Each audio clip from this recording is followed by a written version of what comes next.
Good evening, everybody. Welcome on back to Gundown UK. It is, of course, the season finale, the post-mortem of Arsenal's frankly horrendous season, shall we say. Tonight, we're going to have a plethora of guests on coming in and out of the stream. But for now, I've got three very, very brilliant people on with me. I've got Jez from the Arsenal History and More. He'll be changing his name very, very soon, hopefully. Jez, good evening, sir. How are you? And how is because you're in France right now. You're not in rainy old England. You're on vote. You're mute. You're mute. Sorry, mate. Yeah, it's rainy old France as well. It's been since we got here yesterday, late afternoon, early evening. It's been pretty rubbish actually. Proper cold today. And, well, I say cold. It's been windy, wet, no sunshine. But apparently Friday, it's predicted to pick up back up to about 28 degrees. So we're looking forward to that. That's my birthday. So I'm looking forward to having a nice day out on Saturday. We haven't got anything planned, to be honest, which is I like that because we just say, right, let's just go and do something. You know, it's nice. But as I said to you, gentlemen, backstream, I decided to go and light the log fire tonight. And some little scrote, whilst we've been away, has nicked all the logs. So I was scrabbling around to try and find some logs to get on the fire, and it didn't go well, really. Smoked the house out. That wasn't popular. So yeah, I'm gonna have to sort that out. If it's, I wasn't expecting that, but hey, that's all part of the fun, isn't it? Really? Yep, it truly is. Truly is. Lion Tex back with us for another go around. How are we, sir? Yeah, not too bad, Carl, man. Thanks for the invite, bro. Big up to Jez and big up to Static as well, man. Boy, I'm just glad the season's over, bro. So. Yeah, good to be here, man. And big up to everyone and big up to the chat as well, man. No, it's good to see you, mate. It's good to see you. And for the first time, Static. He is my main moderator on this channel, and I've been pestering him for like the last 2 months for him to come on. He's done so for the end of season finale. How are you, my man? Carl, I'm good, man. I'm good. It's about time I've come on your channel. I'm sorry it's taken this long, but work commitments, what can you do? Apart from the weather today, yeah, I mean, good, man. Jez, it's great to see you again. Lion, Tex, Natster, who's just come in. It's great to see you, boys. This will be one heck of a show tonight. Indeed, it will be. Indeed, it will be. And of course, Natster has just decided to drop it right on the last minute. Natster, how you been, mate? It looks like you've just been out hunting because you're in glasses and a hat. What have you been doing, my man? Yeah, no, I've been decided to make a change, man, in the mirror settings. Yeah, you know, hitting the gym, sorting shit out. And have you got a white glove on, or is that just... Not quite. Nah. So, yeah, nah, you know, not as late as I usually am, but yeah, sign of progress, innit? Remember what Arteta said? We have to dream, guys. We have to dream big, guys. You know, we will win that trophy. We will win that trophy again very soon, guys. Just be patient with us, guys. So, yeah. Looks like at this moment, I'm basically at the point where I'm showing more progress than Lego Head. So if I'm showing more progress than Lego Head, need I say any more? Nah. Anyway, big up Cole, big up Jez, big up Static, and big up Lion Tex.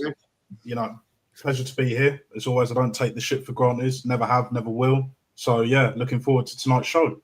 No, it's going to be a good one, guys. It's going to be a good one. Make sure you smash the like button, guys. Hit the subscribe button. Tell all your friends. Follow us on all social media platforms and follow the new podcast, the Take Aim podcast on Spotify. The latest one that was on, I think it was on Sunday, is up. So go check it out. And everyone's links is in the description. If any one of my mods, obviously Static's on here, so he might be able to do it. If anybody else, 2 more of my mods, I think AJ and someone else's, you can find their links, get them pinned in the chat. That'll be absolutely grand. The Oregon Goon is in the building. Sack him now. He is he is sick and tired of this. We will go through the chat as we go along. Jez, so we're going to come to you first of all. This season's been a total, I would say a total disaster. But we're going to start from the start and then make all the way down through the season. The summer. We knew what we needed. We finished 2 points behind City last season. And we were screaming for a striker. Been screaming for a striker since Pierre-Emerick Aubameyang walked out the door. Not replaced him. So with this 80 million I think Arteta had, it's a small amount, but it should have been enough to get yourself a gun man up top. We ended up getting a left back who can't defend and a defensive midfielder who we converted to a striker because, side note, we had no striker. What was your first impressions of the summer window? Because it was a straight up shit show. Well, let's put it on the table. We could have got Ivan Toney. Not saying he's the greatest, but he can score. He's strong. He's big up front. And I'm convinced if we had bought him for, what are we talking, 50 million? Thereabouts. He would have scored goals that would have probably won us some of the games where we've drawn. I'm not saying he's going to be a Thierry Henry. Of course not. I'm not that stupid.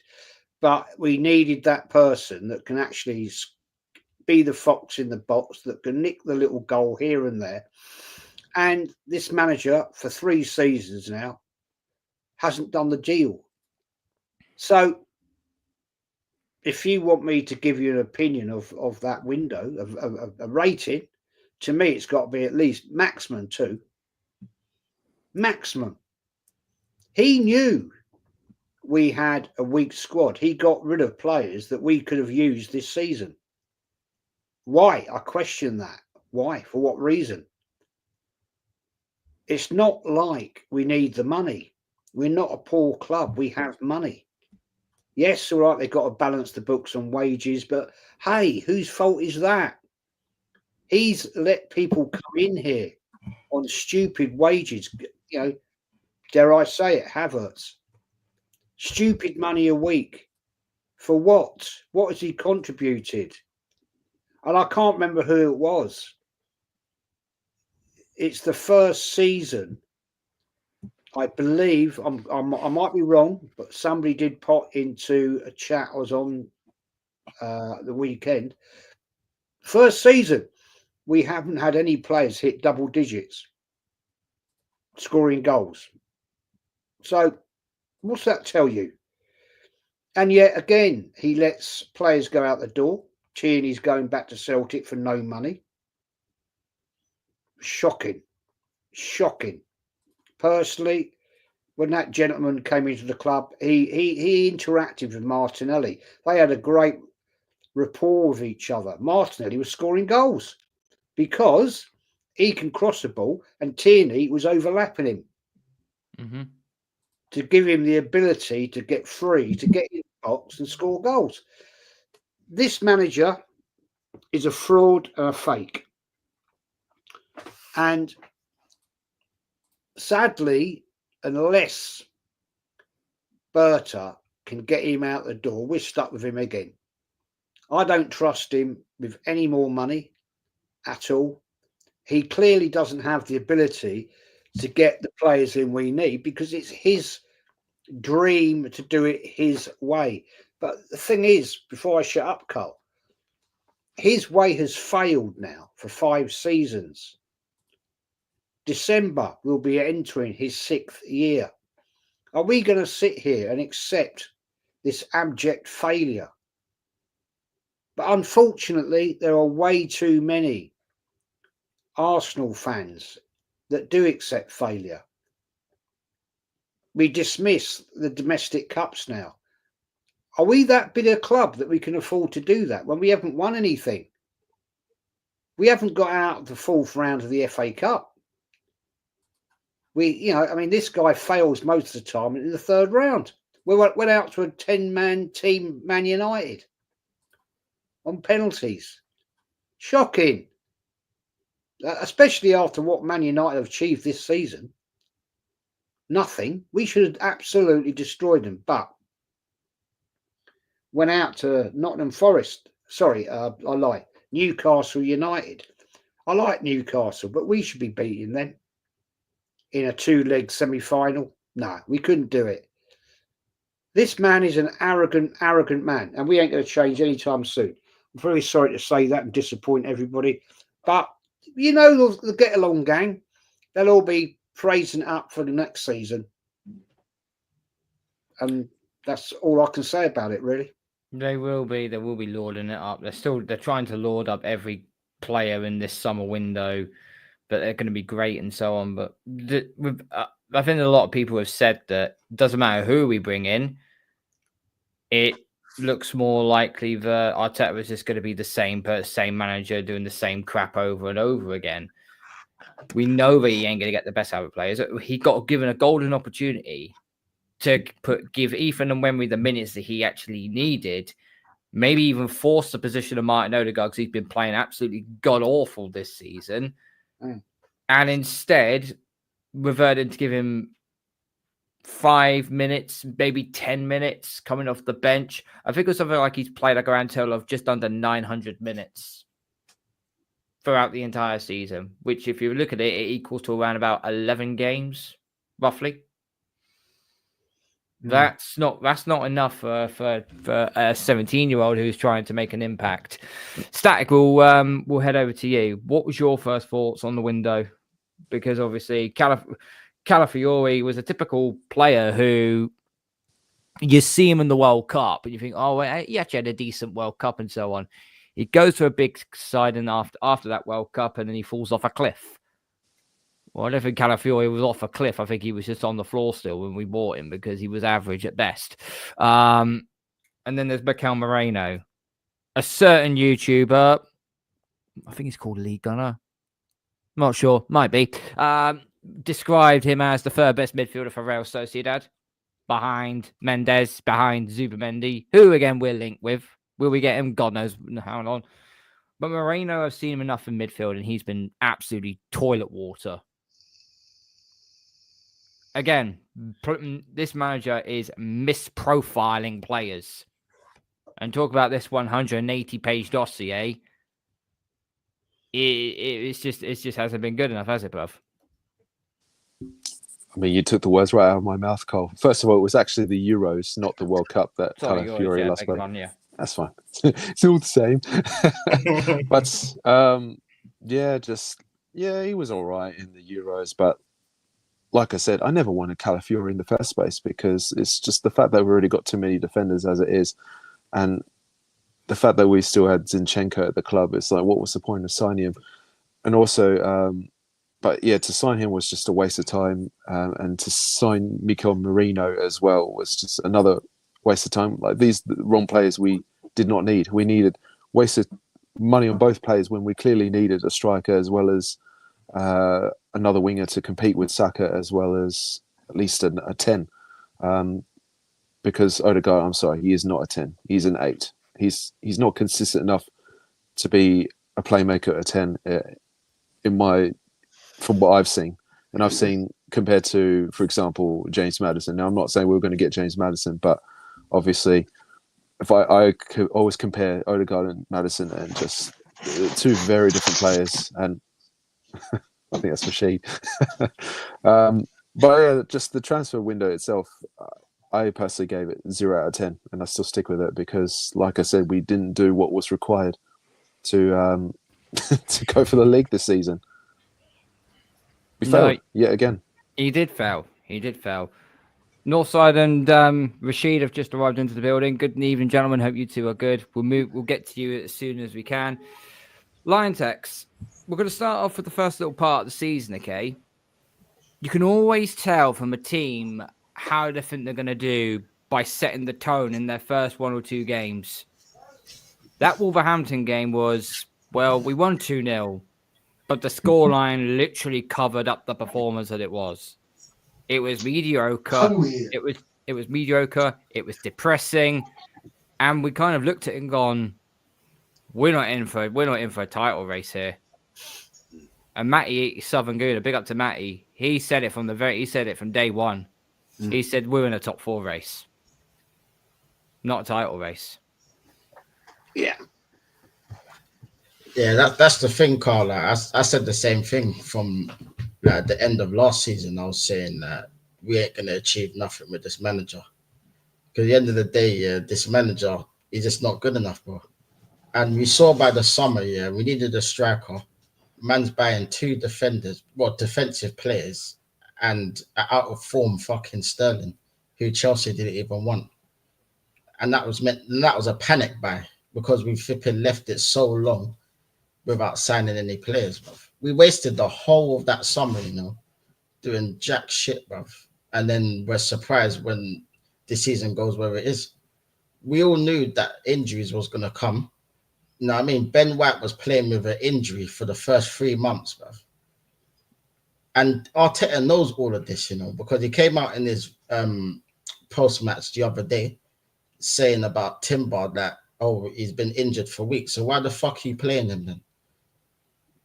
No, I mean, like, these kind of things is what, like, really annoys me about this manager, bruv.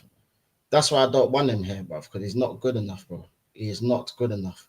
Like, he just runs all our players into the ground. You know what I mean? Like, he has his favourites. It doesn't matter, like, who's on form or who's not on form. If you're his favourites, bruv, you're playing every game, bruv. Like, it's a joke, man. Honestly, like, the first part of the season was, like, it was just a sign of things to come, really and truly. Because the performances were crap. Like, half of the games, we were just sitting there falling asleep because we're so bored. You know what I mean? Boring us to sleep. Whether it was Champions League, whether it was the Premier League, Carabao Cup. You know what I mean? It's the same shit, man. And then we have the opportunity to actually get to a final, and this man can't get it up, bruv. Like, I think he needs Viagra or something, bruv, because, like, things are not flowing down there. You get me? Pause. You know what I mean? But it's true though, fam, man. This man he just can't get over the line. He's not good enough. He's never been good enough. I don't know why he got the job. Like, and the PR for this manager has just been sensational since he's been there, bruv. I can't lie. Because I look at this man here and I look over the last 5 years and I think, like, all these top gooners say, they took us from the mud. They don't seem to realize he's the one that put us in the mud in the first place. He's the one that finished 8th. It wasn't Emery. Emery got sacked. You still finished 8th. Yeah, we won the FA Cup. And then you finished 8th again. You know what I mean? So who's literally put us in the mud? You did, bruv. You know what I mean? And all you're doing is trying to undo your fuck-ups, which is still amounting to nothing, bro. So we've just wasted 5 years of nothing, bro. While we're watching all of these teams, winning trophies ahead of us. But people want to explain the 5 processes. It's mad, fam. Like, did Crystal Palace need the process? No. No. You know what I mean? Did Newcastle need the process this season? No. Did Tottenham? This is the one that triggered me the most, the fact that Tottenham won the trophy. And that was it for me. Like, I just stopped. I was just like, you know what? I'm not doing this no more. Like, no top goon has ever chat to me about this team, bro. Don't chat to me, bro. You know what I mean? You cannot make no more excuses, bro. The excuses are done. They were done long time ago. You know what I mean? But they're fully gone now. You know what I mean? So he's just biding his time, fam. It's only a matter of time before this man is sacked, man. And I can't wait. You know what I mean? Because I've waited long enough. And I don't even really want him to get this next season, but I know he's going to be here. So he's just going to finish himself up, man. Shang Tsung and that, bruv. You get me? So, like, it is where it is, man. But, yeah, it's just get him out, man. Just get him out. I'm tired, bro.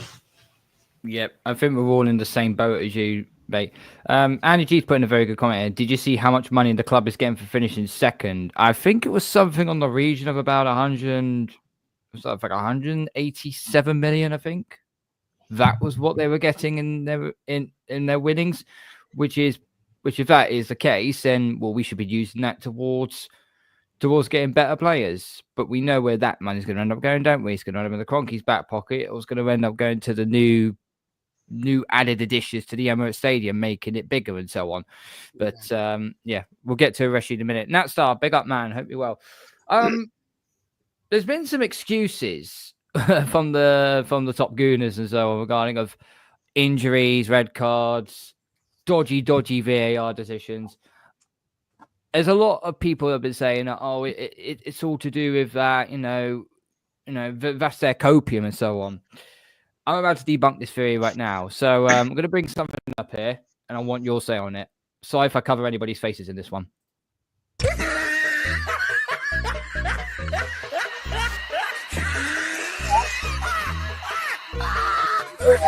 Without in the Premier League table, notice the fundamental difference? Liverpool is still at the top, and we're still second.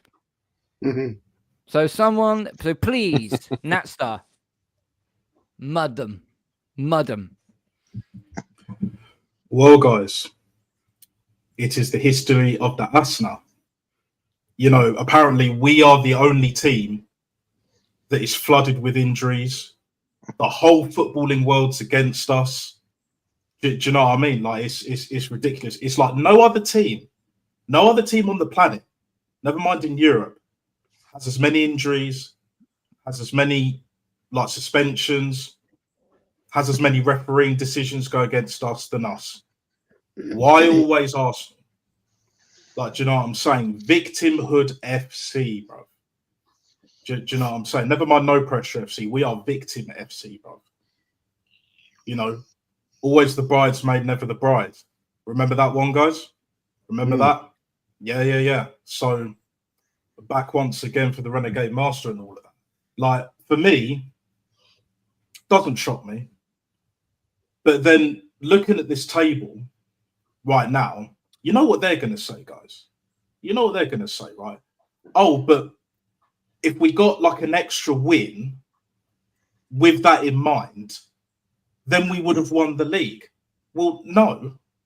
Other teams, mainly Liverpool, who won the fucking league, would have done enough anyway to do the job like they already did. You know what I mean? So it's like, it's a much of a muchness, to be honest. Like, I don't see how and why, these Arteta lovers, these lovies, right, keep complaining, keep making excuse after excuse after excuse. I'm damn near sick of speaking about it, to be honest with you. But at the same time, we know what's going to happen next season. Leatherhead will still be here. We'll get a few players in, at the very least. And then by Christmas, watch what happens by the time we get to Christmas. You think we're going to be first or second or even third? Nope. I'm not convinced at all, bro. At all. Yeah. This is just my opinion personally. I think he's gone by Christmas only because we're going to be sliding down that table. Yeah.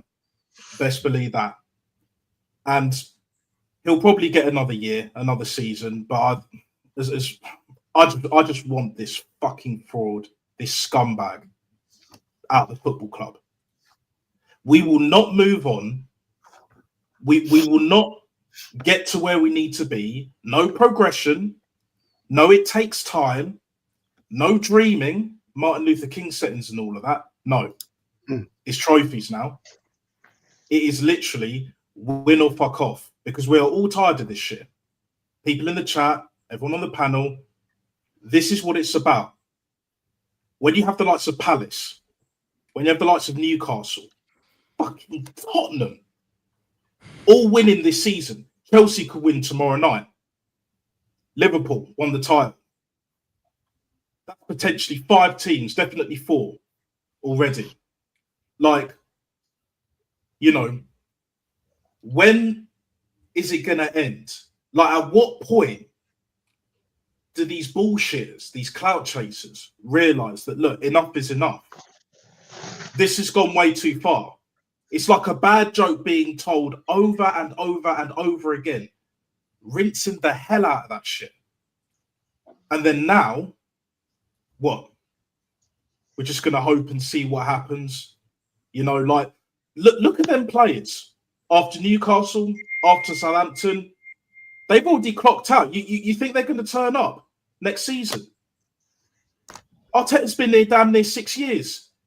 They had enough of him this season. probably some of them last season in 22-24. I mean, like, it's beyond a joke. This is abysmal. This is disgraceful. But again, all those 4 or 5 teams that I mentioned that have already won trophies, one potentially going to win a trophy tomorrow night. This is the result of it takes time. Backing a manager when the football club is the star. It's about that. The fans are way more important than just one fucking guy, the manager. And let's be real, it's more about the club, just the manager, because the players are actually out there on the pitch trying to win the game. But they can't win the game because Lego Head is vicariously playing through these players and shit. Like it's fucking FIFA. What the hell are we doing here? What the hell are we doing here? I'll end it on this, right? Before I ramble on anymore. When Lego Head gets potted, and he will get potted, I don't want to hear shit from the likes of Igal, Christian, Stricto, anyone else. You know their names and all that shit. The usual suspects. Mm-hmm. There are no more excuses this year. No more excuses for this up and coming season. I don't want to hear nada. And when he goes, you lot can fuck off with him. Jim Jones, Captain Black looking ass motherfucker. Because I'm absolutely done with this shit. Completely. Get him gone, and then we can start being an elite football club once again. Best believe that. Facts, mate. Facts, mate. I could not agree with you anymore. Big up the Posh Bertie. We had injuries, they said. Spurs had 3 attacking injuries. They won the Europa League. Yeah, makes it stupid. Makes it ridiculous. Rashid, big up, man. It's been a while since you come on. Bukayo Saka, I'm going to lead you on to this, okay? He goes down with an injury, and we could all tell that he was going to be injured over the last 2 seasons, being ran into the ground, not being subbed off properly, playing in absolute meaningless games that he didn't have to play in. He comes back, and I'll be very honest with you, he certainly didn't look match fit. He looked fit from obviously the recovery of the injury, but he didn't look match fit. Playing off adrenaline, trying to get through it and so on. I have had arguments with a few people on X and a few people on a couple of streams where I said we should not be playing Bukayo Saka full stop. This is a grade 3 tear hamstring injury, and if he ends up freaking redoing it again next season, you've just shortened his career. Or rather, Arteta has shortened his career. And it's not so much as that. Kai Havertz, despite the fact we all think he's a freaking useless donkey. He's Dominic the Christmas donkey, right? He goes down with a teared hamstring. So too Gabriel Jesus. He's now on his 4th bloody surgery. He'll be very lucky to play football again at a proper high professional level, because that's going to kill your speed. That's going to kill your technical ability. 4 scars on your knees. Jesus Christ. That's crazy. That's nothing you don't want to see. The injuries are piled up, and we only have ourselves to blame for this because, once again, we didn't re-establish ourselves in the window. We sold off Smith Rowe. We sold off Eddie Nketiah, who, by the way, won an FA Cup with Crystal Palace. Sent Nelson out on loan. Fabio Vieira out on loan. And didn't get no reinforcements on top of that. So we can tell already from that point that something was going to go badly wrong already. Talk to me, bruv. I want to start with just to kill this whole idea of because we didn't have Saka this season, we didn't win the league. Saka's a good player, but let's be real, we had more points without him than with him in the team. Going back to the injuries, I'm sorry, Arteta. Yeah, last season you didn't have any injuries, but you still didn't win it. So nothing really changed. This season you came in, like you said, he didn't come prepared. He's taken over a team and we have more injuries than probably players fit.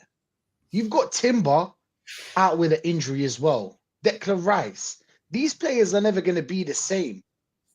Well, it's a 50-50. They might be the same, they might not be. So this manager has killed the talent that we have in this team. That not that much, not a lot of talent, but like players, for example, Timber, for example, Rice, do you know what I'm saying? Saka. These are the kind of players that are very crucial for the team. And now they're all out with injuries. You can't even sell on these players. Not talking about even Havertz, Gabriel Jesus. These are all dead players. You can't sell them. You can't sell them because they're teams that are going to come in. They're not going to give you the money that you want. We were talking about it on North Stream. We were talking about Berta. Well, Berta used to work with someone called Diego Simeone. Simeone used to get players and make them better. Make them better. Who's really better under this manager? If he's not better, he's injured. The best ones that he has are injured because of constantly playing them. Constantly playing Saka. Because when we told them, do you want a player to compete with Saka and Odegaard? Oh, but you'll affect his progression. These fans said it too. They said that it will affect his progression. Go back 3 years or 4, around that time. There are fans out there that said it will affect their progression. Do you know what I'm saying? It's crazy. It's the same fans that said, I would rather keep Martinelli than get Mbappe. You look at the Champions League, yeah? Inzaghi spent 200 million, won 2 trophies, won 2 finals. You got Hansi Flick, phase 1, won a trophy, got to the semi-final. Phase 1. With a bunch of kids, you can't tell me that it was already when he came. A bunch of kids and a 40-year-old striker. I know he's not 40, but the point is like a very old striker and a bunch of kids. He got the semi-final. And he won the league. You go to Luis Enrique, phase 1 again. Oh, but they have money. It's not the same. But my friend, Arteta had the money. Right now, all of us can agree that we need, not just all of us, most of the Arsenal fans will agree, we need at least 7 players, 7 or 8 players in this team. Why? Because this manager has misspent the money. The players that we bought that were shit, that were unnecessary for the team, didn't even use them. Let's be real. He didn't even use them. He didn't use Lokonga. He didn't give him time like Odegaard. Why didn't he give him time like Odegaard? Regardless of if he's good or not. Sterling, why didn't he give him time? We waited for Martinelli all season to score 6 goals. Come on. Why didn't you give them time, these players? Because every time you don't give time for a player, I see that he's even better, even better than the player that we have. You've got maybe Timber, Saliba, and Gabriel. That's about it. They're the only 3 players that you can really sell. Saka and Rice are untouchable, obviously, but like it's a problem. And we've got 100 million now.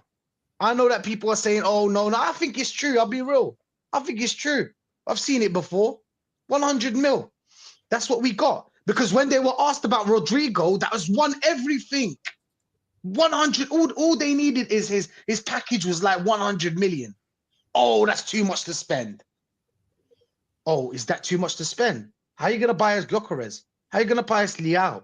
How are you gonna buy us this player and that player? We need 7 players, bro. We need 7 players. Then most of them are gonna be shit. I would rather you buy me 3 players that are top class, world class, right now with this team, yeah? 3 players that are world class or 2 players that are world class that can have an instant impact right now, like Rodrigo and Gyökeres. Instantly, the team is better. And then get us this project players. Do you know what I'm saying? This is how other teams run. But we haven't even started any. We're just talking, always interest, profiling, watching, observing, using just words. Do you know what I'm saying? It's mad, bro. Like, when are we gonna start? I want Romano to say in talks. Do you know what I'm saying? I want the done deal. Oh, but a done deal is not a complete deal. So it's always, do you know what I'm saying? Always worrying with this club. But yeah, man, I'll end it on this. Yeah, it's a problem. Squeezing. There you go. Big up to you, CPT crew. Squeezing. Like, come on, man. What are we doing here? What are we doing here, bro? But yeah, man, it is what it is. Let's just hope for the best. That's all I said on this channel, man. Let's just hope for the best. I don't see anything. I don't see it, bro. I think maybe we'll get one good player, and the rest are just players that we don't want or we just don't need, or but thereabouts the same. Like, for example, you were asked about Leao. I just think Leao is just a little bit better than Martinelli. This is what we always do. We never upgrade on a player to the point where we don't need to go out and sign more players. Do you know what I'm saying? But yeah, man, that's my thoughts on it. That's my thoughts on the whole squad situation. Absolutely spot on, mate. Couldn't agree with you more. Northside, thanks for jumping on, buddy. I'm going to give you a list of words here from Arteta's press conferences, and I think we can all safely agree over the last few months they've been getting more and more fucking crazy and deluded as the weeks have gone by. Vibes, incredible positivity, circumstances, percentage, value, everybody, togetherness, family, build. Best of the rest. That's a fucking new one in itself. Goosebumps, excitement, tummy. Club needs to act like a big club, and so on. All these words, all these phrases that he is using, is nothing more than flipping gaslighting. It's nothing more than straight up narcissism, and we've said this for time now. Is that you can tell when a manager is under increasingly amount of pressure by what he says at his press conferences. You know, I recall when we had a new manager for my NFL team, the first few press conferences, I was like, nah, this guy's not floating my boat right now. And it took me 7 weeks to realize he was not a good coach. I wanted him out after 7 weeks. This manager has gotten worse and worse and worse in every single press conference. And some of it is just cringy. Some of it makes your blood boil. And some of it we're just rolling on the floor, picking up our kidneys. What do you say that? What do you say that, Northside?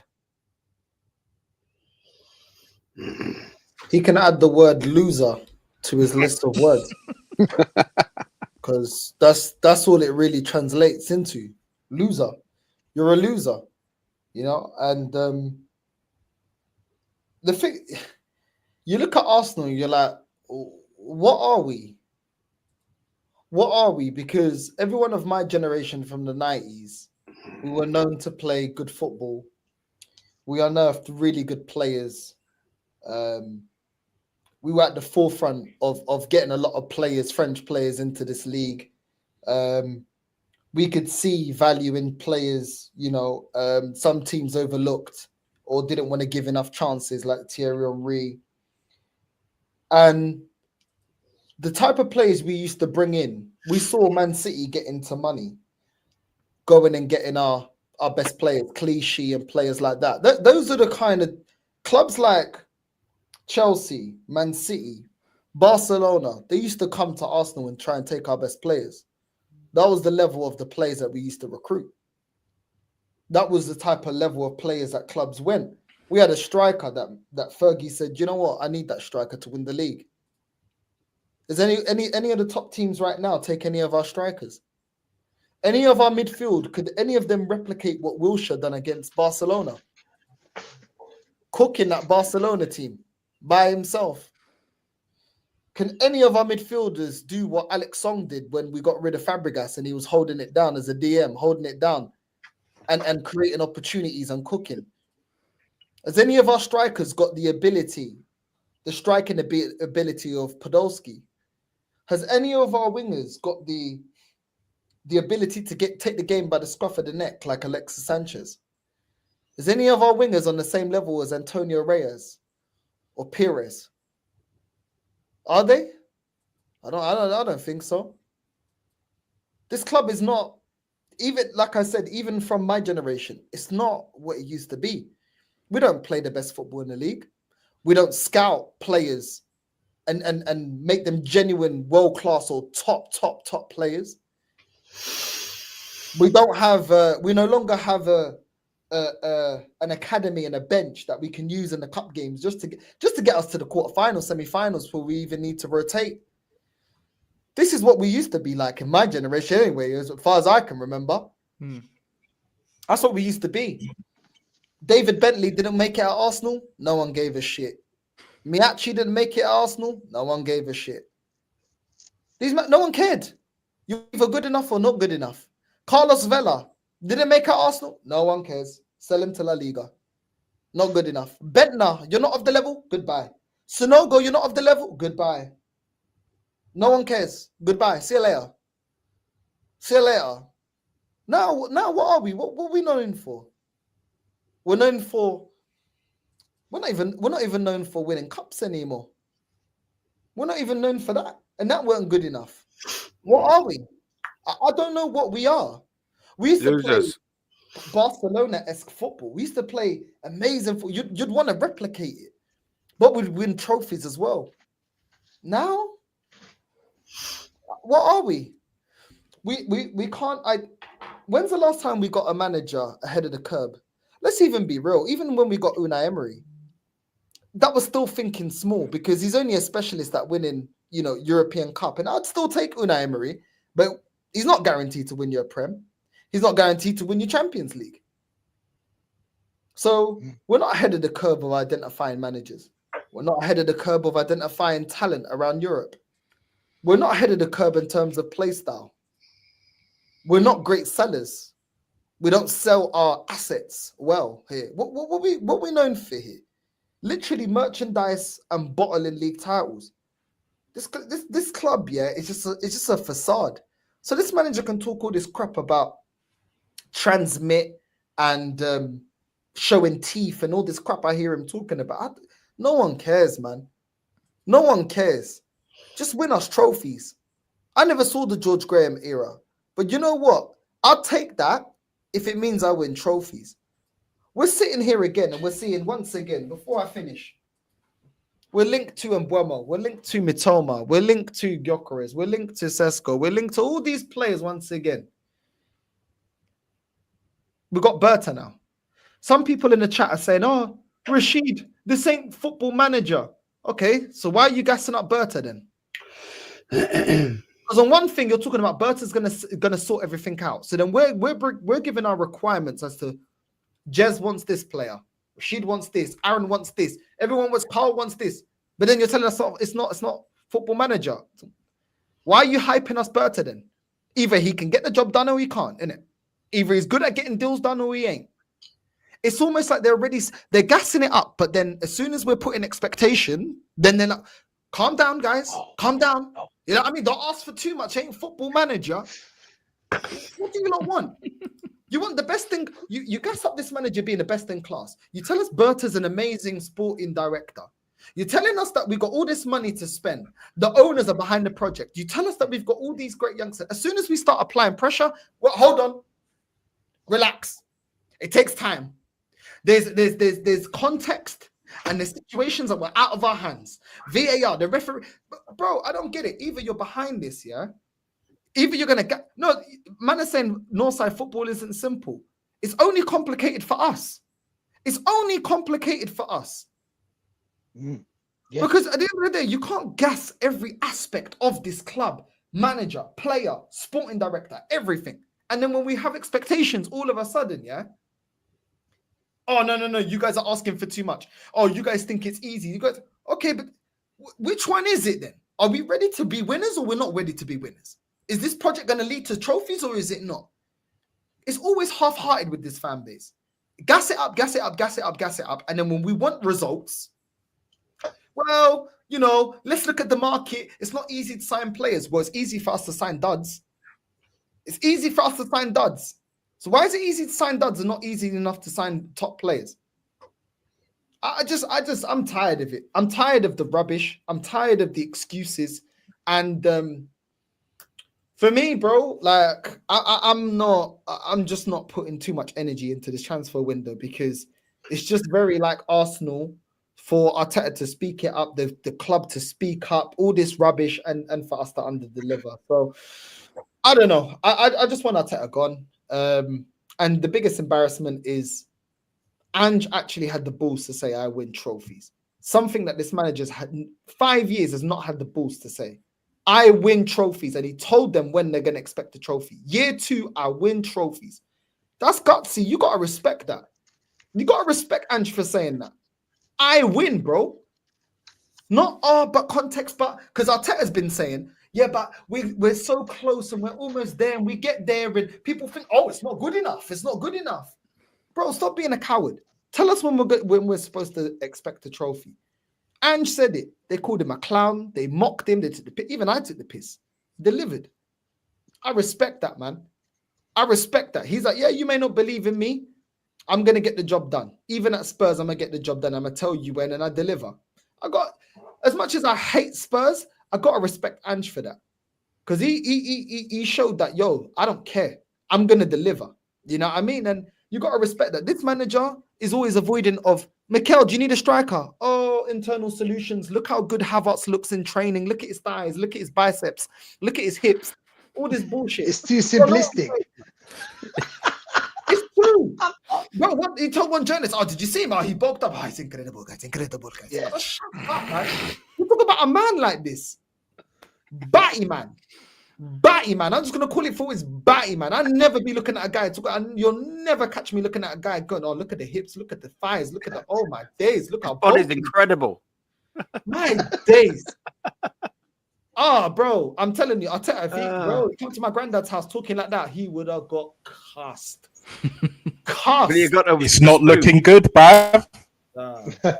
You come into my granddad's living room talking about how bulky your friend's legs are, and bro, you're getting finished. You know what I'm saying? You're getting finished, bro. Sadistic slap. Get away with that. You know what I mean? But anyway, but it is what it is. Like I said, I just want him out, man. I just want him out. Just get him out. You know what I mean? And internal solutions. The last thing I'll say, get me Renee. You don't want to get other managers out of a contract, get Renee. She's already here. Get Renee. Please bring Renee to the men's team. I think she deserves it. You know what I mean? And probably bring through some of the women's as well, because they got more balls than the men. So bring them through as well. And maybe we'll move forward. But for me, I'm tired of hearing this manager, bro. I'm tired of it, bro. I know. We're all sick of it. Aaron, glad to have you back, mate. Hope you're feeling a lot better, because you've not been well the last few days. So hope you're all good in that. I don't have the COVID cough sound effects on my platform, so can't do that today. Northside actually transitioned really well on it, because Rennie Sledgers, who won the Champions League with the women's team over the weekend, which is a fantastic achievement, by the way, on the Take Aim podcast, went on for about 25 minutes talking about how good it was. But then I also transitioned to the fact that how come is it? It's all right to turn around and say, but when managers across Europe and across the world, it takes them 1, maybe 2 years to win a league, or 1 or 2 years to win a cup and so on. That's all well and fine. But when the manager of Arsenal women in her first season has only been there since October of last year, goes on and to win the biggest accolade that you can in women's club football at European level, and only the second time in our history have we won it. The last time we won it was back in 2007. I was 16. I was finishing school at the time. That's muddied this manager even more, because now she's gone and won a major in her first year. And here's what I will point out as well. Josh Kroenke. Now, as much as we could say how much about our owners, okay, he was there at the final. He was smiling from ear to ear when they lifted up their trophy. And he got his first grasp, his first touch of what actual major silverware feels and looks like. Surely that's got to be a clock ticking in his brain right now saying, okay, maybe you don't need 5 years to go and win a title. Maybe you don't need 5 years to win a trophy. Because he has said, what was his press conference at the start of the season? He wants to win major trophies. Stan never said that. Stan never, ever, ever said that. Josh, on the other hand, said that off the bat. Is that surely this manager's running out of time, and I think he will be gone by the end of the season. by the end of next season, rather. But can he be gone sooner rather than later? Because what Kroenke has just done or just witnessed, he'll be like, well, I want some more of that. The minute you get that first sweet taste of silverware, you want it more. Becomes an addiction. Yeah. What do you say to that, bruv? Yeah, well, first off, sorry for being so late. I'm not even gonna beat around the bush as to why. It's Northside's fault. 150% Northside's fault. It's all him. He said he dropped the S bomb on me. Yeah, we was just rappling up the stream all nicely, and then he mentioned cold pint of Stella, and then I was like, oh, for fuck's sake, Northside, I've got to go to the shop and get myself one now. I don't think he can hear or not. Look at him. Yeah, he's just an innocent little bastard to the right and to the left of me. Yeah, it's all his fault. Blame him. 150% Northside. But now, big up for having me on, man. Big up to the panel. Big up to the chat. Look, man, I don't actually think it makes a difference in the world of Arteta because he's such a narcissist. He probably don't even care. He don't care that Tottenham have humiliated him by winning the trophy. He don't care that the women's team humiliated him by winning the trophy. He don't care that Eddie Howe humiliated him by winning the trophy. He don't care that Crystal Palace humiliated him and winning a trophy. In Mikel Arteta's head, he's unsackable. He's numero uno. He's such a narcissist. It's not going to make any difference to him. That's the worrying thing. Do I think he's going to be sacked? I don't know. I think we're going to have to be very, very, very bad next season for him to do that, for him to be sacked. And the frustrating thing that I find myself in, bruv, is that I can foresee us being very, very, very bad. I can see it. Everyone on the panel, they're like, yeah, we can all see it. If we don't get the summer right, we're all like, yeah, is there a foreseeable thing where we're all like, yeah, we'll probably be 5th by Christmas? Yeah, I can see that. I can realistically see that. You know, we're looking at the likes of Liverpool now, yes, replacing Trent, bang, Frimpong. They've got their left back in. I keep forgetting what his name is. They're right on the tail of that Florian Wirtz. All they need is a striker once they've got there, and they're going to be a scary proposition. Do you reckon Newcastle are going to rest on their laurels? They are aching to spend, bruv. Aching to spend. Chelsea, even though, you know what I mean, they've not been too much of a threat, will also win a trophy, by the way, most likely. They'll still probably spend. They'll eventually spend their way to the title, 150% about it. It might not be next season or season after. They will get there because money will eventually get them there. So you got Chelsea there. You got Manchester City. They ain't waiting around. What are we doing? Bro? Do you know what I mean? We need to start acting like a big football club because all these clubs behind us, right up our arsehole, they're ready to come and take our place, our second place trophy. They're ready. They're waiting. Look, it's frustrating, bro. You know what I mean? To sit here and the season's just finished. The season technically ain't even over because there's still a European game to play. And we're all scratching our heads thinking, for fuck's sake, I'm dreading next season. We don't win anything. I wish the ladies winning that European trophy would spark something in top of their head to get some wheels ticking over and Arteta's going, oh, yeah, shit. Yeah, it does take time. Bro, I've already done a show about this. Since Kenny Dalglish got promoted and within 3 seasons, he won the Premier League, to Alex Ferguson winning it, to Arne Slot winning it. On average, it takes every single manager 2.2 years to win the Premier League. And that's with trophies all in between.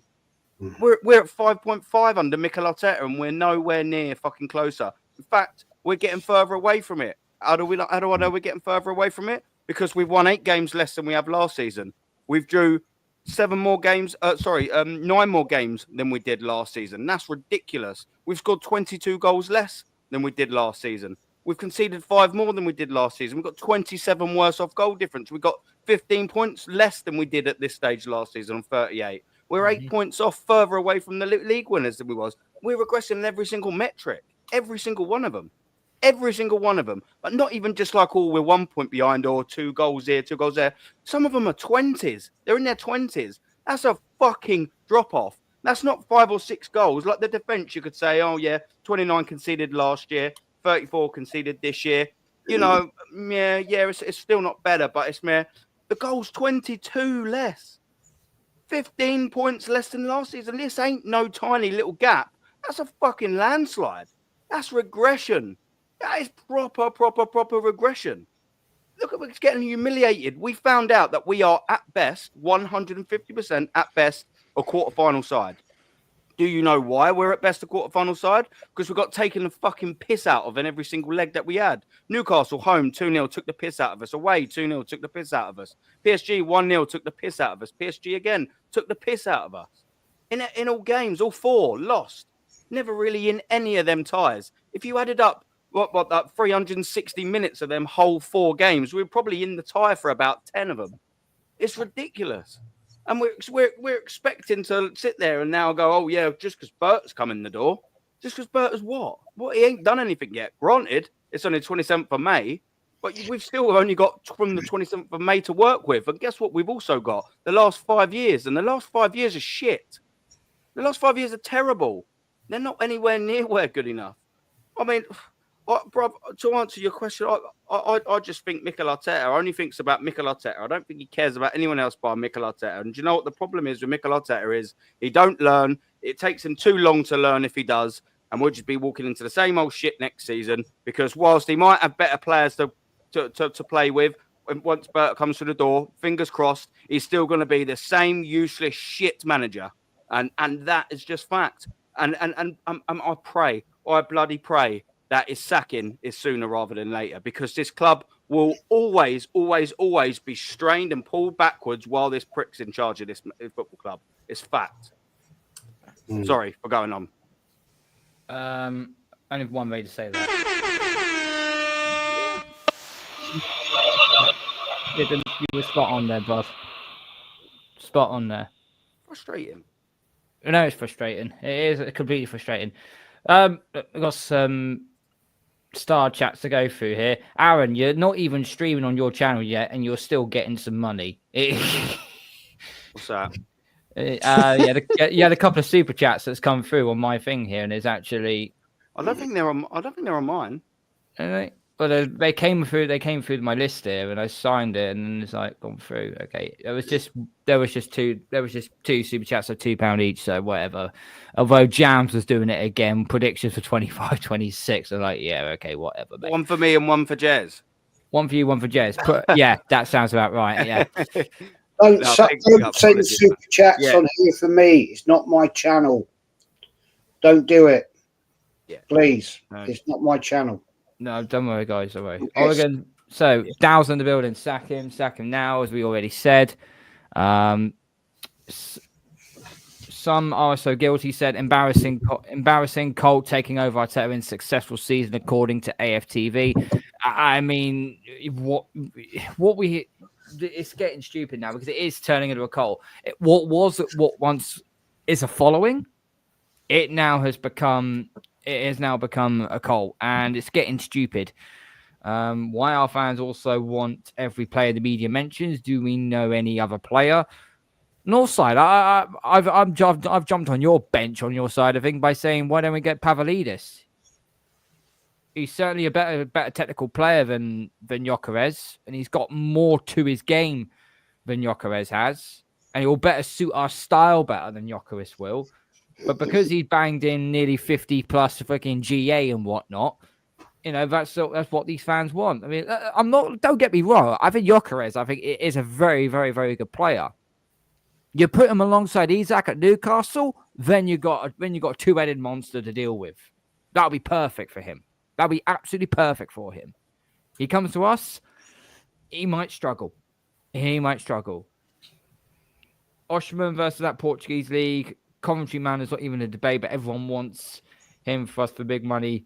Go along and get along, idiots. Yeah, that's true. I've rated Oshman for a while, and he's doing pretty decently in the Saudi league as it already is. Would any of you lot take Victor Oshman? Nah, not for me. Yeah, go on. Sorry, go on. Yeah, no. I was just gonna say, yeah, like not for me. Like I've seen enough of him and how we play. Like he's not gonna get the service. Number one, number two. Even if he gets the service, like he's just gonna get drowned out. Like that fucking donkey, Kai Havertz, purple patch. What was he got? Like total goals? What 15? Probably less, like less than 10 Premier League goals. Yeah, he's been injured, but whatever. Like, I just don't see how he can really take us to the next level. Because where we're at right now, if we had a Victor Osimhen, I don't think we'd be that much better off. To be honest, that's just the way I see it. Whereas with a Victor Gyökeres, Pavlidis, whatever his name is, then yeah, we would be a lot better off. You know, because like to me, eye test is numero uno, and then the stats back up the eye test, not the other way round. Like the Get Along gang thinks that it does. And this is a problem with modern football. Modern football is beyond tapped. You have these fucking bozos with their fucking spreadsheets, like they're doing algebra back in school settings. You know, this ain't the Disney Channel, mate. This is fucking elite level football. Elite level football. And in elite level football, you've got to give us, the fans, results. Something to cheer for. Trophies. And after what the scum down the lane did only about a week or so ago, I'm not accepting anything less.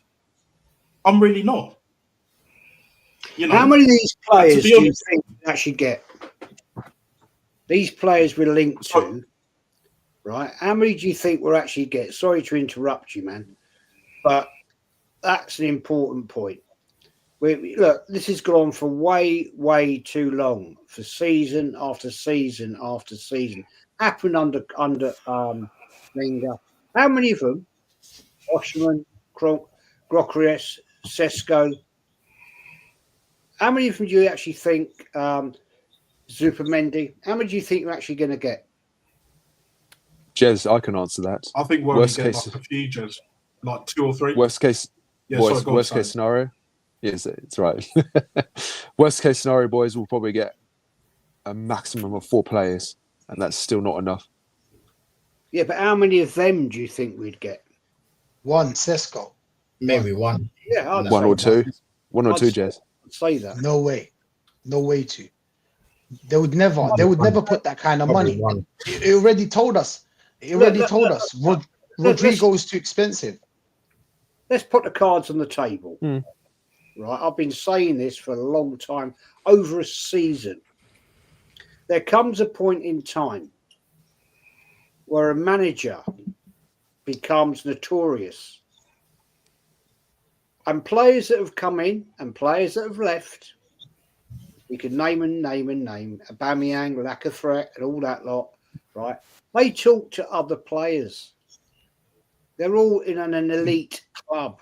They're the top 1% in the world. When they go on international duty or they meet up in the summer or God knows whatever else they do, they talk to each other. They say, "Oh, how's your season been? How's it going then?" You know, blah blah blah. And a lot of these players are going to talk and say, for example, just a pure example, Zupermendi, right, might be talking to his buddy, who's a buddy of Saka, or he's a buddy of Martinelli, or he might be a buddy of an ex-Arsenal player like Aubameyang. And you say, how did you find your experience at Arsenal? You know, my agents possibly got an inroad for me going there. How was it? Well, you know what Aubameyang's going to say. Don't go there. The guy's a complete prick. He'll destroy your career. He'll treat you like a complete and upper. See you next Tuesday. Now, this is the case in point, right? The other night at the ladies' UCL final, David Dean was there. Interesting. What's David Dean doing there? What was that about? He's nothing to do with the club no more. But he was there watching the Arsenal ladies. He cares. Do you not think David Dean is going to be talking to people? Do you not think that these players talk amongst themselves and say, nah, don't go and play for him. He won't let you play with the freedom you want. He won't let you do what you want to do on the field because it's his boring, typical style of football that he's generated under his management. He does not have the attraction to get in top flight players. I'm sorry. I don't see it. That's why we end up with people like Calafiore, Marino, because we'll pay them silly money through their agents because they're not doing anything at their clubs at that point in time. Oh, Arsenal will take you. Why have we got Sterling? Because Chelsea got him and he did shit. So, we'll take him on loan. This is where we are with this football club. We once had the attraction of being a club that people wanted to come and play for. We're not anymore. We're not going to get in top class players with this manager. Sorry. I've been here, seen it and done it. Right? We couldn't do it before Wenger's days, I'm talking about, before George Graham's days. We had one manager, Bruce Rioch, who did get in 2 killers. You know, David Platt and Bergkamp. Terry Neal couldn't do it. And don't sit there and tell me we didn't have any money at the time. We did have money.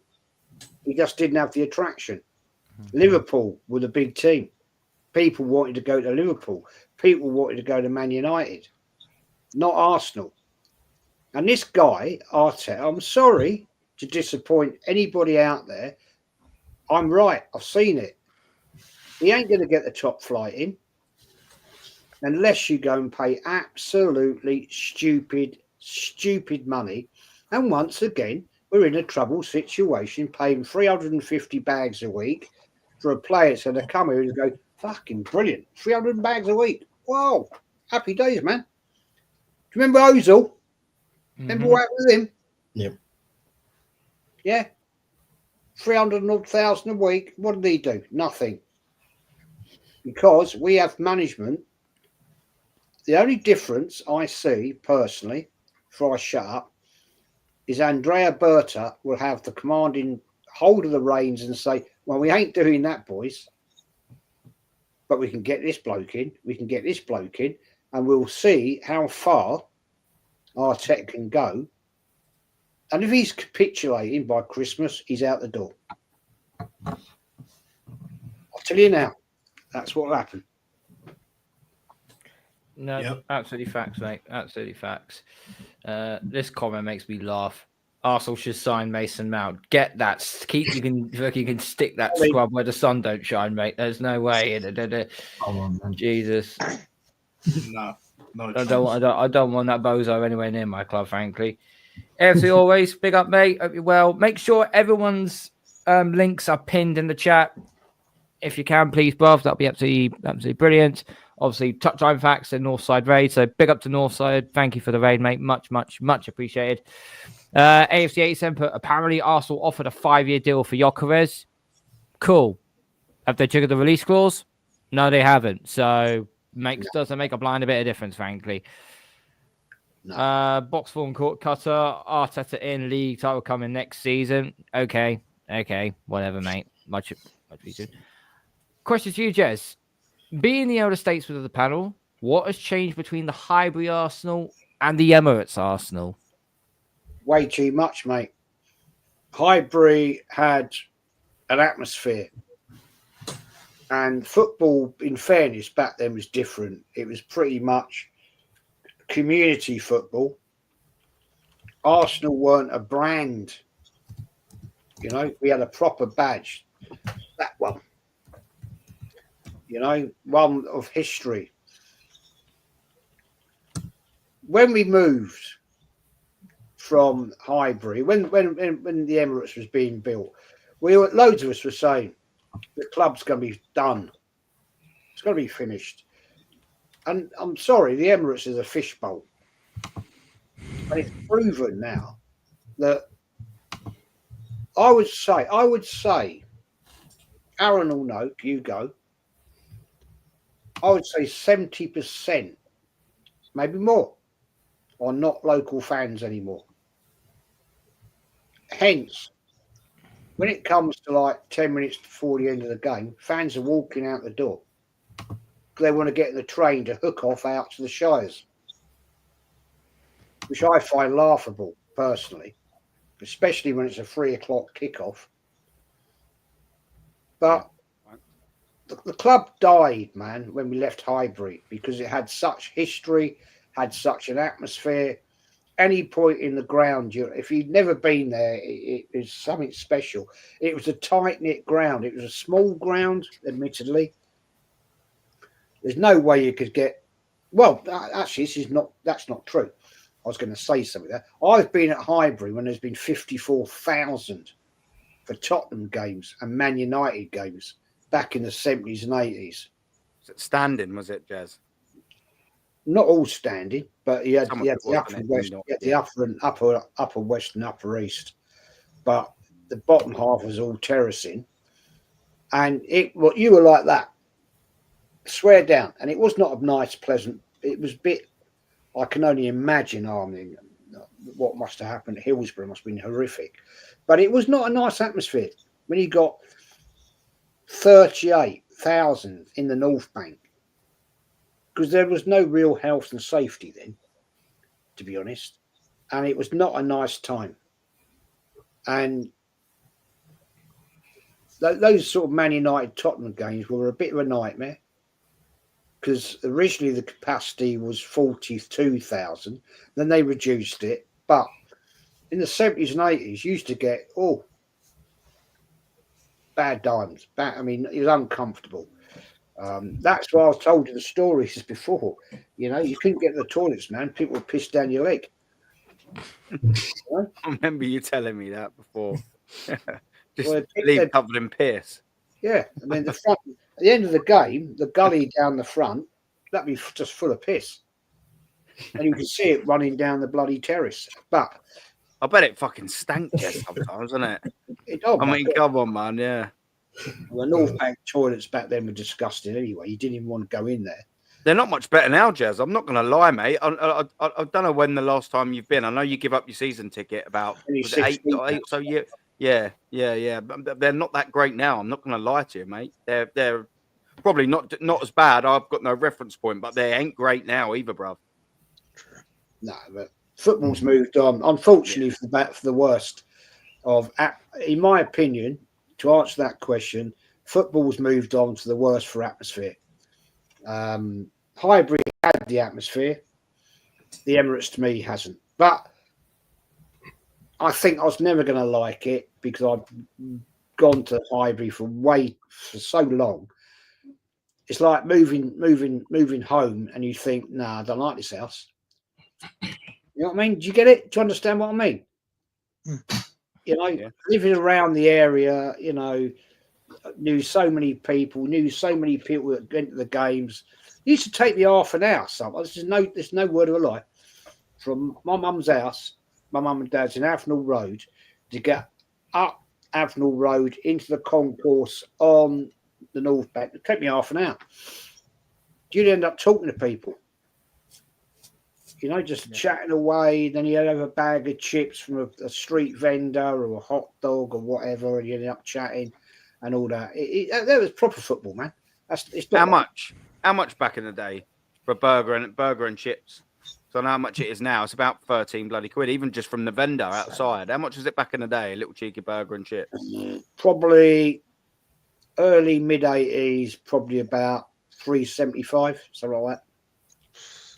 I mean, the burger's great. Hang on. Hold up, Jez. Northside's got a bounce. Right, man. Northside, thank you for coming on, bruv. What have you got coming up on your channel, mate? Big up to the panel, man. Yeah, just more exciting transfer news tomorrow. You know what I'm saying? I'm tired of it, nearly, you wanker. I'm tired of it. I'll be honest, man. It's long, man. I just sign the players. But listen, big up Jez. Big up Nuts. Big up to all the panel. You know what I'm saying? Big up to all you guys. Love Carl for having me on as well. And yeah, man, just gonna have dinner and sort out the transfer news for tomorrow. What's on the menu, North? What's on the menu, bro? I got soup today. Oh, you look well excited. Oh, fucking so You're in trouble, Northside. You're in trouble, bro. rough. Build up them bones, man. Build up them bones, man. Diet, man, diet. I was getting a pot belly. Look, no Maggie, I've drank no alcohol today. You see, no Maggie. Me and Jez are behaving. Normally, Jez has got the wine. He has got the wine. You just haven't been. Oh, he's got the wine. You're not very observant tonight, are you? He's got the wine. You made me go to the shop and get a couple of fucking tins and all, Northside. I'm invoicing you for them 4 beers, by the way, man. I'm invoicing you for them. Yeah, come on, man. Listen, big up, man. Big up to everyone, man. And I'll speak. Big up. Big up, Take care, North. Northside. Pick up, bro. Big up North, man. Yeah, big up North. I'm going to bounce as well, man, because By all means, I'm bro. going to go and have a proper French meal tonight. Is it Mules, snails? Yeah, I was going to say that. Frogsley. It's just having to Frogsley. Is it toes? I like frogs legs. I've actually got some. We're having mules and chips with big, proper, crusty French bread. Le baguette. La The baguette. baguette. La baguette. Oh, enjoy, Jazz. Do Man. that, man. Anyway, gentlemen, Bonsoir. all of you. Monge too. Bon nuit this summer. Bon nuit's good night. Au revoir, Jess. Au revoir. Au revoir. Au revoir, Jess. Take care, Jazz. Big up, Jez. As always, Take Godfather. care. See you tomorrow. Enjoy. Take care. Take care, Jess. Take care, sir. Chill. Normski, welcome aboard, mate. You've been sitting there very, very patiently. We've just been going through what's basically what has happened throughout the entire season. It's been an absolute mess from start to finish, from the signings to the start of the season to the injuries being labeled as excuses. The manager once again can't get out of his own fucking way if his life depended on it. But one subject we haven't talked about, big boy Andre Berta. Andre Berta, mate. How much difference is he going to be now that he's sporting director? But how much control is he going to have, and how much reign is he going to have over Arteta? Because now the Conkeys look like they've had enough of him saying you've blown 750 million in the last 5 years. There's nothing to show for it. There's a reason being why they never gave him any money in January. Probably because they paid Berta to get here. Yeah. So, how much confidence do you have in Berta turning this ship around? Well, yeah. Listen, I'm glad that the Cronkies decided that enough is enough. Yeah, and silently they're going about it the right way. Arteta is probably sitting there thinking, "Oh boy, I think there was a footage of him sitting next to Josh Kroenke at the Southampton game. Josh's face wasn't pleasantly smiling at all. He looked quite serious. He must be thinking to himself, look, all this money I've spent and you're just about beating Southampton. I think Berta will have some real significance in the club in terms of how he goes about the transfer business. I think short term, because at the moment there's this speculation about the infighting that's going on, and whether he wants Gyökeres and Arteta wants Sesko. I think I'm confused at the moment because at the moment I don't know who's holding up the process at the moment. That's the problem. I don't know who's holding up the process because maybe they had already sorted out signings before because obviously Zubimendi looks like he could be coming. Arteta's got his eyes set on Sesko, but I think that's just going to be a wrong move. But regardless of probably whoever comes in, I think Nasta said it. Whoever comes in, are they going to really make a difference? And I think the reason why I don't think they're going to make a difference is because of the way Arteta coaches this side and the style of play significantly. He needs to change his style of play, and it don't matter what kind of top striker you bring in. If Gyökeres is scoring 40 odd goals or whatever, count that, get that down to 15 if he plays for Arsenal. because he'll have him tracking back, yeah, and not playing in his role as a proper striker. And that's what Arteta does. You know, it's Space Jam. Yeah, he does Space Jams on attacking players. Literally deprives them of their, their quality in front of goal. And I think with him coming to the, if he does come, which I hope he does, but it's very much everything's up in the air at the moment. And I'm just kind of like, at the moment, the way I feel right now, and when I came onto the stream, everybody was kind of like, is it going to really happen? You know what I mean? What's this transfer window going to be like? Some people are saying it might be only 2 players. Some people are saying it might be 1 player coming in. Until I see Berta standing with whoever it is, then I'll have something to shout about. But at the moment, it's just speculation at the moment. That's all we can look at. It's just speculation. We're hearing, we're rumoured with this one. We're linked with this one. We're linked with that one. Yeah, you've got Liverpool flying in Frimpong for what do you call it, Man United, looking like they're going to sign Cunha. Yeah, they're getting their business done whilst we're here twiddling our thumbs and trying to figure out between Sesko and Gyökeres.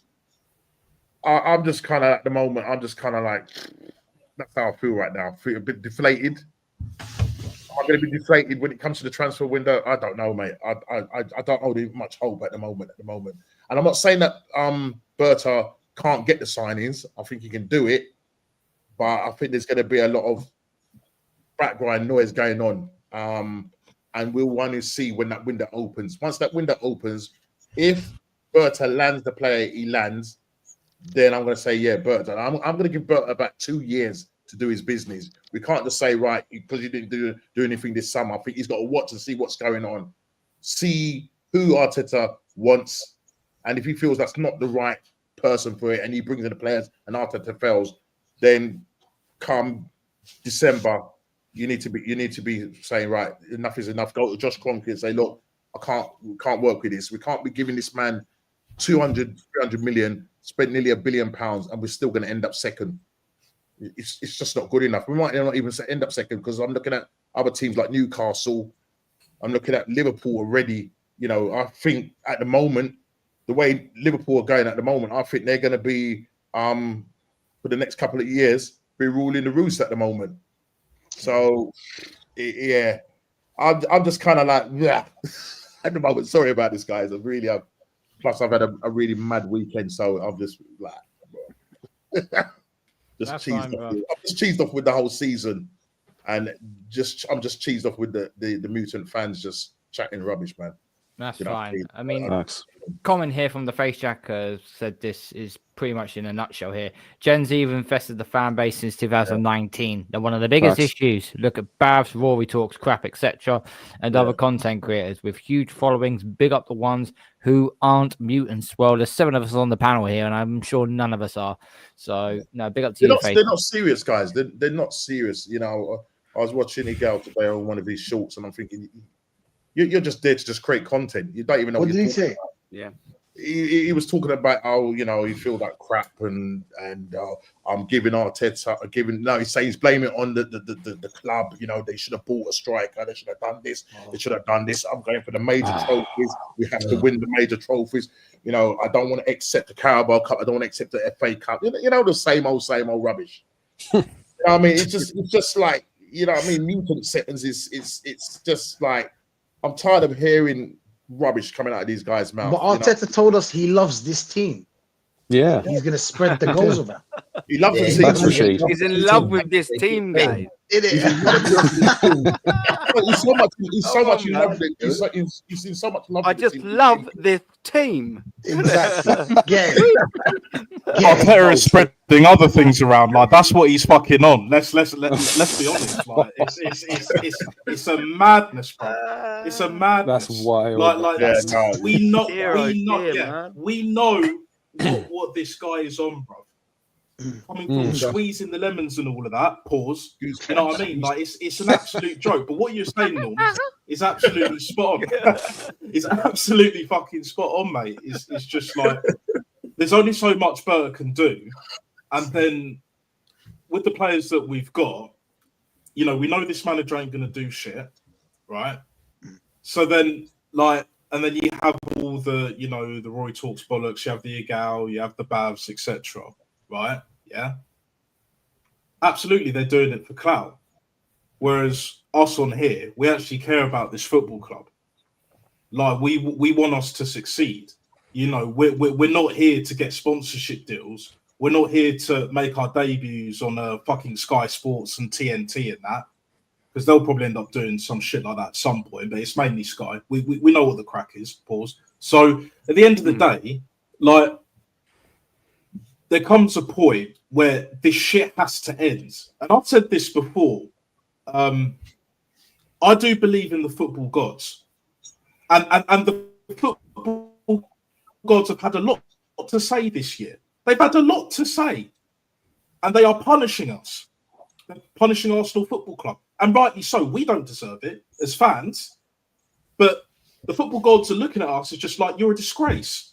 You deserve nada, and rightly so. And when you have Tottenham winning, tell me I'm lying, people. In the chat, you guys tell me I'm lying. The football gods have spoken. And trust me, if PSG win the Champions League final, you know what them fucking Arteta lovies are going to say next? Oh, but we lost to the Champions League winners. That's another one to the list machine. I forgot that one. Let me write it down. It's the same with Newcastle, bruv. But we lost to the winners. Two that won it. Oh, man, seriously. Oh, my exactly. If Spurs don't want to win a Super Cup, man, jeez, man, that'd be 5 years. Oh, mate.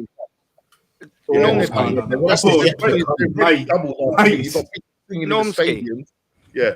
If Spurs win that Super Cup, they will best our 139-year European pedigree in 3 months. That's crazy. That's Tottenham, you know. That's mad. Mad. Do you think they're going to sack Ange? Do you know what? If it was Ange, Rob, do you know what I'd do? I'd be like this. There you go, mate. I told you I'd win in 2 years. This is for the fucking stick. There's your trophy. Yeah. Fuck you. I'm leaving, mate. Exactly. I love the Australian accent. You killed it. Man. But you know what I like about Ange? Yeah, he came out and said it with chest. You know, when Arteta gets asked, if you go read through the press conferences, obviously, you know, not many of us do until we're on the YouTube thing. Then you start reading through the press conferences. He'll say anything apart from winning the trophy or winning this or going for something. So it's always excitement, trying. We dreamed. We had a dream. Do you know what I'm saying? So it's never like Ange came straight away. I win in the second year. Yeah. He never. Arteta would never say something like that, even though he comes out like a person that has ego and whatnot. But I want to see some of that on the field. I don't see any of that on the field. All I see is you just insulting our intelligence. That's all I see. Yeah. Telling us some bullshit. Every press conference is bullshit. Feelings. And what about the players? He told them when he was asked, what about how something happens to the players? Oh, bro, they're on 350. Sorry. They're on 285K a week. What do you mean what happened to the players? It does not matter. Do you think the guy that we work for, the guy that I work for, is he going to be like, oh, what if Rashid is not all right? Like something happened to him and his family. You can't, he won't be performing at work. No, he's going to be like, come to work, do your job, and leave that at home. And then he went on to saying, oh, but what about the schedule? I got them right. I've got them written down. I've got all of this bullshit written down in my head as well. Oh, what about the schedule? So it depends on the schedule next season. So if you have Liverpool, City, and then Chelsea, it's a tough one. Yeah. Do you know what I'm saying? You play the same teams twice. Exactly. You play the same teams twice. Actually, you know what he also said in there? He said, not only did he talk about the schedules, he talked about it depends on what ref you get as well. He talked about the referee. He actually said it. He goes, well, he looked at it, so you have to look at it in context. What's going to happen next season? Well, you got to look at the schedule. You got to look at the referees. What about them? What about them?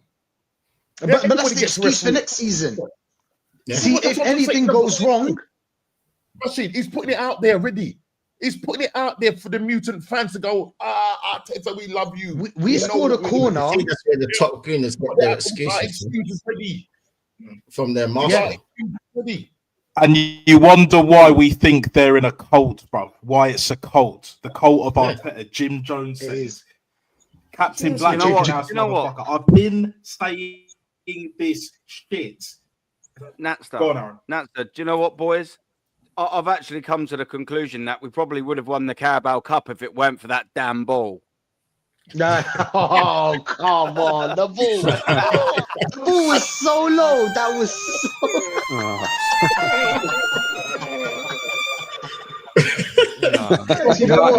You're not having that, Aaron. You're not having that. I forgot about the ball, yeah.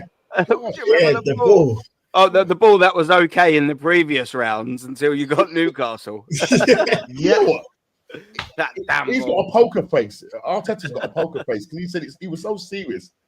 I bet you, mate. Honestly, he's taking. As long as he gives something for the fans to talk about. So the ball, the injuries. Do you know what I'm saying? The schedule. You know what it is, guys? He's like a journalist in manager form, basically. Yeah. Give him something to talk about. Storyline, isn't it? Yeah, giving us a story. Yeah, he's a so we might think, oh, maybe it's the ball. But I didn't understand the whole thing about the ball because we played with the same, as in Newcastle had the same ball. We had the same ball. So why wasn't it a problem for Newcastle? Why is it a problem for us? What I don't understand what his point was. But that's how it is with this. With you know this what, manager. as well, though, Rashid? Like, it's not as if there's just one ball. There's numerous balls on a match day. So then that must mean that over both of them legs, the numerous footballs that were used, every single one of them just weren't quite at weight. It's ridiculous. Yeah. What are we doing here, man? They're like, I wonder what. Don't forget, lads. Don't forget. It's been raining, guys. Don't forget. I think in one of the games, or maybe both of them, it was raining. Let's not forget that. It's been raining. Yeah. And it was only raining in the half that we were attacking in. 100%. You know what it was, Aaron? There we go. It was scattered showers, yeah? So one half was like... just following us around like a cloud, isn't it? You ever, was it Monkey Magic, I think, years ago, and they used to have like a... Isn't it Looney Tunes? And used to follow it. That's what something like that. Just the cloud following you, innit? No matter where you move. There's a cloud that's been following us. Also, it's fucking Mikel Arteta, isn't it? Was it the Truman Show, innit? Remember, like when he's like sitting on the beach and it starts raining, he moves one way and then the rain follows him. He moves the other way, the rain keeps following him. That's basically us, bruv. It's been raining. Ty knew all along. Ty might be an unknown genius. He knew all along. It's been raining. Oh my days. This comment here is dominant. You guys always say Arteta spends 700 million. He spends 700 million in 5 seasons. Very bored, failed Arteta. Okay, wrong. Mate. Well. First things first. Okay, learn how to spell. Tell him about it. Yeah, that's like that, right? And then, secondly, the board failed Arteta. They're giving him 750 million. Name me another board that's failed the manager given that sort of money. Tell him how much Inzaghi spent in 4 seasons. 200 million. Mm-hmm. I think 4 or 5. Somebody correct me if I'm wrong. 2 trophies, 2 Serie A's, and 2 finals. Yep. He spent 200 million. Klopp in 5 years spent less, got 1 more.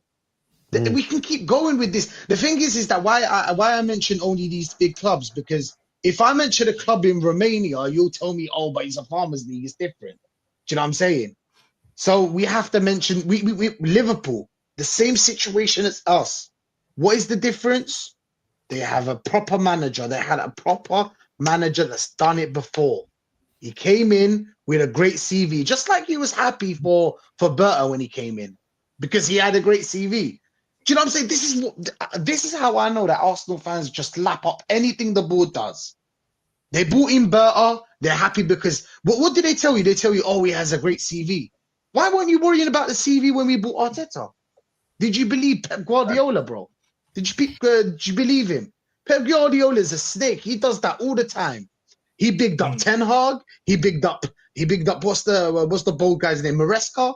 He bigged up all these. Of course, he's gonna big Vincent them up. Company as well. Like, do you know what I'm saying? They're his friends. It's because he has the CV. Yeah, it's because Pep has the CV. Pep's the like demigod. He's like the top tier, ultimate. Yeah. Like in their eyes, he's one of the football gods. I don't think so. That's more Fergie. You know what I'm saying? Ancelotti, when he hangs up his jacket and he's smoking that cigar and all of that. Do you know them ones there? But I just want to say this, right? Yeah. For me, Lego Head's time is nigh. We know this. We all know this. The chat knows this. He's run out of excuses. The mutants are running out of excuses. Look, and to be fair, I almost applaud them for still continuing with trying to scrape for a few more excuses here and there. But this up and coming season, it's done, bruv. It's not looking good, bruv, at all. And when this manager gets potted, trust me, I will be celebrating. The tears will be glorious, and we can finally start being a proper football club. Because trust me, I'm not hearing no, it's Berta's fault, no, it's the board's fault, and I've been on the board's neck. I have been on the board's neck, but at the same time, I give credit where credit's due. In this January, when they didn't spend, I was like, you know what, board, fair play. Took you long enough that this manager can't be trusted with any amount of money. That's what the board did. The same board that have been backing this manager since day one with their PR. But like what Matt said, big up Southern Gooner each and every single time, right? Yeah. Failure's expensive. Absolutely spot on. Facts. Yeah. Failure is expensive. And Josh is realising this. He's realised this recently this year. And after watching the ladies do their thing, you know, we've been winning trophies at was it under 18, under 16 level and all of that. Correct me if I'm wrong. You know what I'm saying? It's almost like down there, every single age group plus the ladies are winning, but the guys aren't. The men's team, the first team, whatever, yeah? We're not winning. We bear the brunt of the banter era, which is still here, by the way. Which is still here. So we're basically at the crossroads now. The football gods are there. They're like, okay, Berta, inshallah, before it was Saka, but again, this manager has run him into the ground, as well as many other players. So now we just have to wait and see how Josh is going to move, what Berta's going to do, and how the rest of this board are going to react. Because trust me, it will get worse before it gets better. I don't see us being in the top 5 by Christmas. I really don't, which is why I believe he'll get potted. I could be wrong, and it will be at the end of the season. But we'll just have to see. But the point I'm making ultimately is his time is done. His time is nigh. It's game over. We're right at the end, boys and girls. We're right at the fucking end. And I can't wait. Period. Oh yeah, we're gonna be partying. Oh yeah, you know when this manager's gonna get sacked, we're gonna be partying. Sensational, bro. Baby.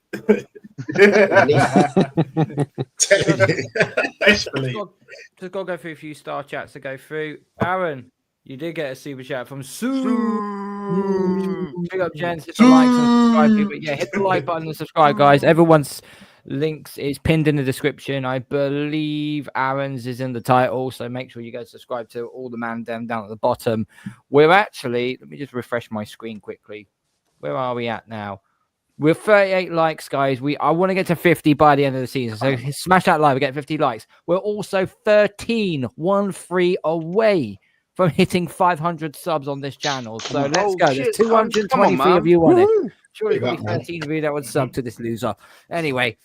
13, bruv. Hold on one sec, Cole, man. Come on, chat. World-class chat. Bruv, we're 13 and counting down, man. Come on, guys. We can do it. We can do it, guys. Come on, let's freaking go, guys. Come on. Brother Cole, come on. We need the connection, guys. We need the connection to get the likes up. Get the likes. The energy, guys. Energy. Squeeze them fucking lemons, mate. You know what I mean? Squeeze the fuck out of them bastard lemons. Come on. Squeeze it.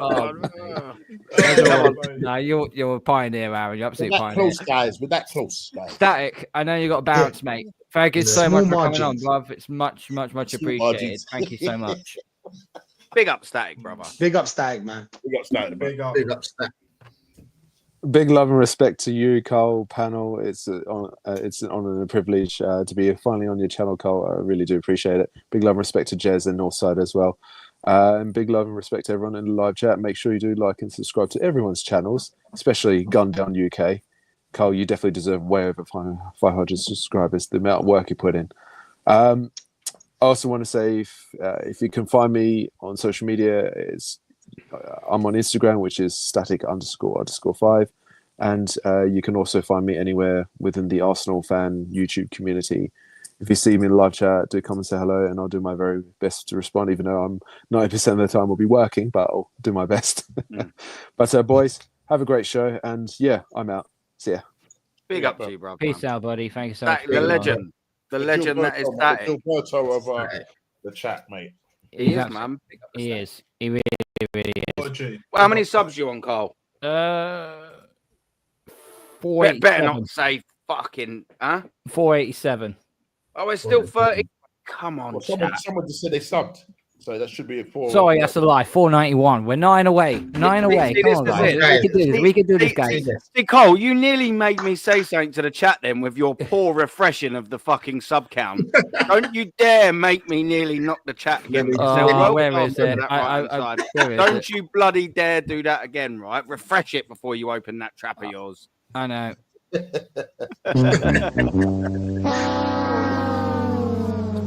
That's my own doing. Hey. So this is the start chat. If we get a new manager, then have to start from the beginning again. So think he deserves one more year.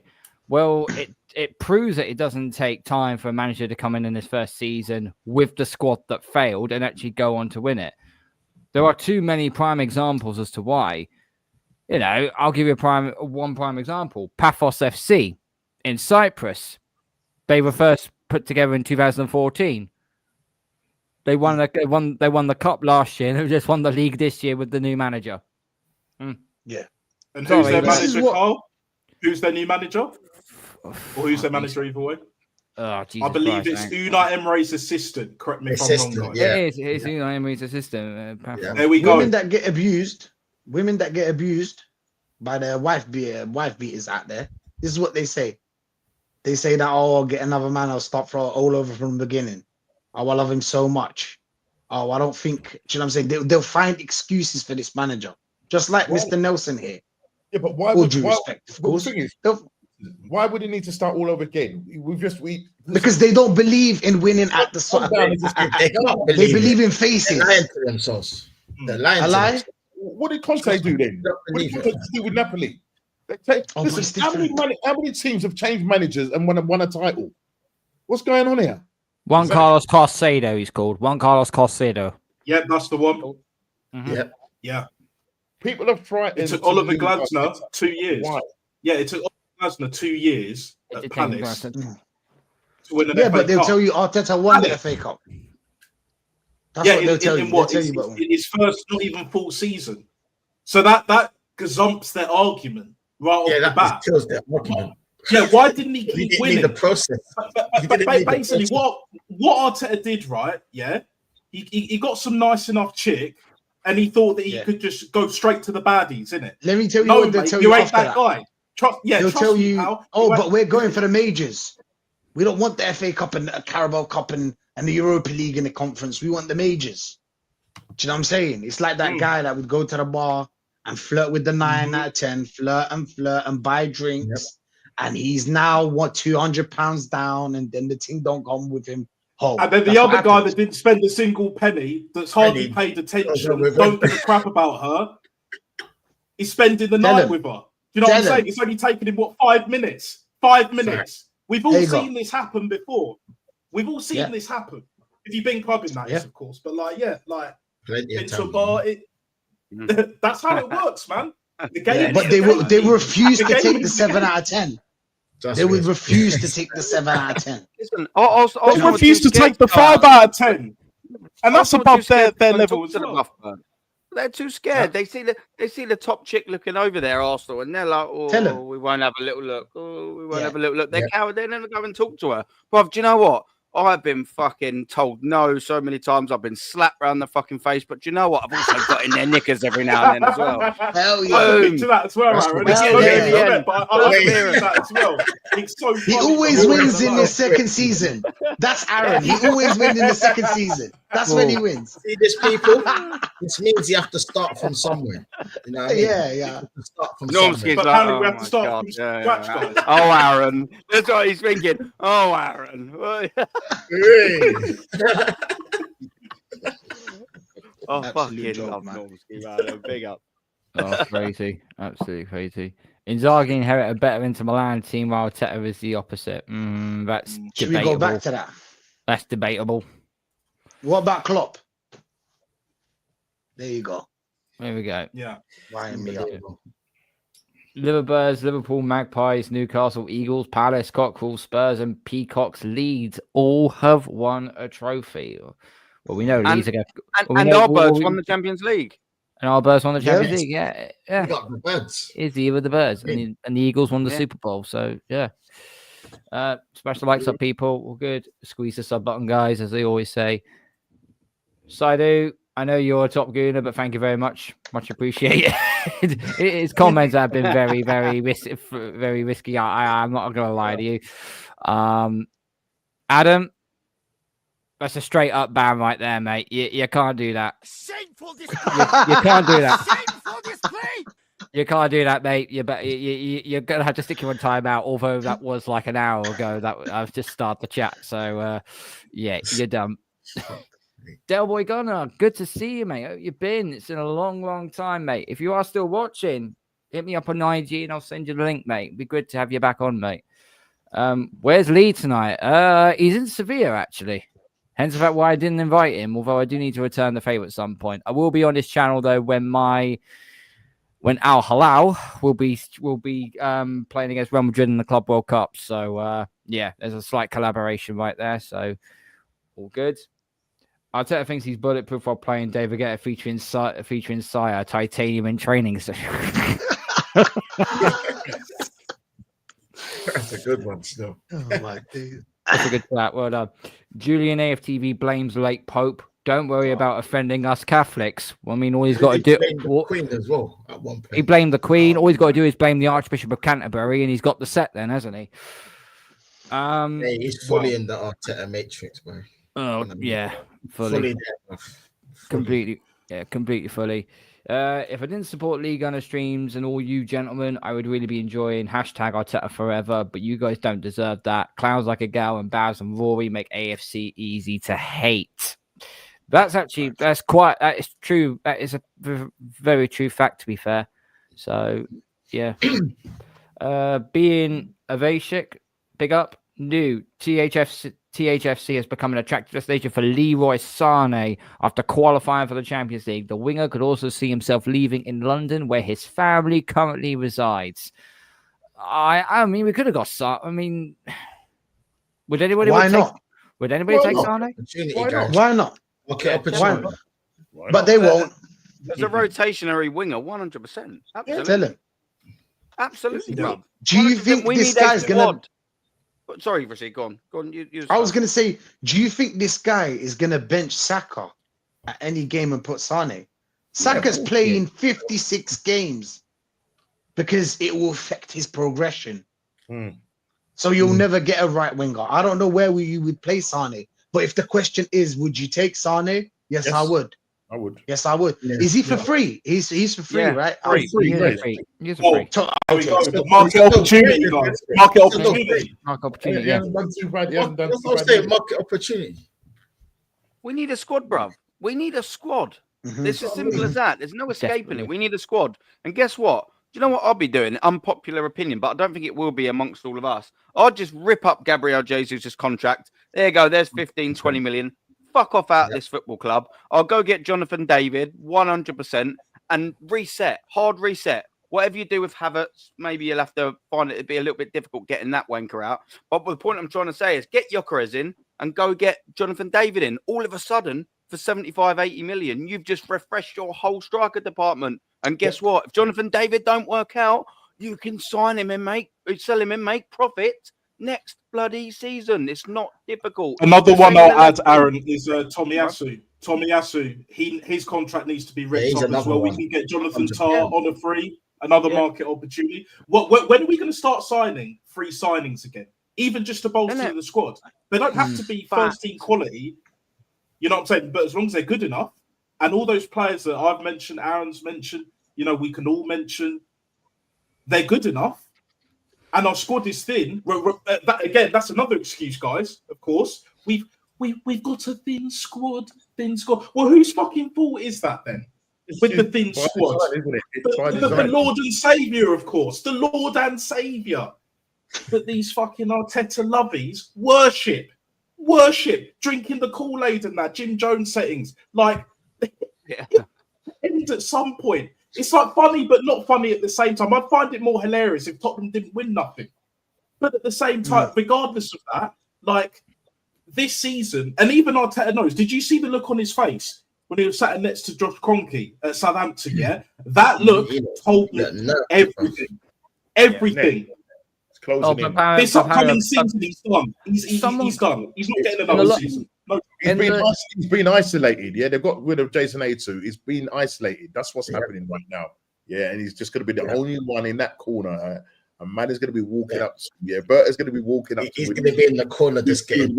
Yeah, no way I'm going with this one, isn't it, people? Yeah, go in that drawer. He's going to go in that drawer and go, all right, which one? The thin one? Hat one? Which one? Which one do you want? Yeah. Let's do this, lads. I'm gonna take a leak. I know Rashi will be the first one in there, bro. Oh, yeah. I'm dealing with this. Big up to Rich99 Arsenal. Big up, mate. Big up Channel and Pat. Windows opens 1st to the 10th. In that time, I want striker and winger signed. Been 3 years. When opens on 16th, I want another attacking player and then more signings. Big up, Rich. Big up, Rich. Hope you're well, brother. Hope you're well, mate. We had a dream. Sorry, just go back. Because I thought at first that window, that little window from, is it 10 days? Something like that. Is it 10 days? Yeah. I thought it was only open for those that are playing in the World Cup, mate. I think it's open generally to everybody. Is that right? Is that right? Or is it only open to those? I don't know. Those teams that are playing in the Club World Cup. I thought when I read it, I'm not sure. Those teams that are playing in the Club World Cup, but I might be wrong. I'm not sure. Yeah, I really don't know.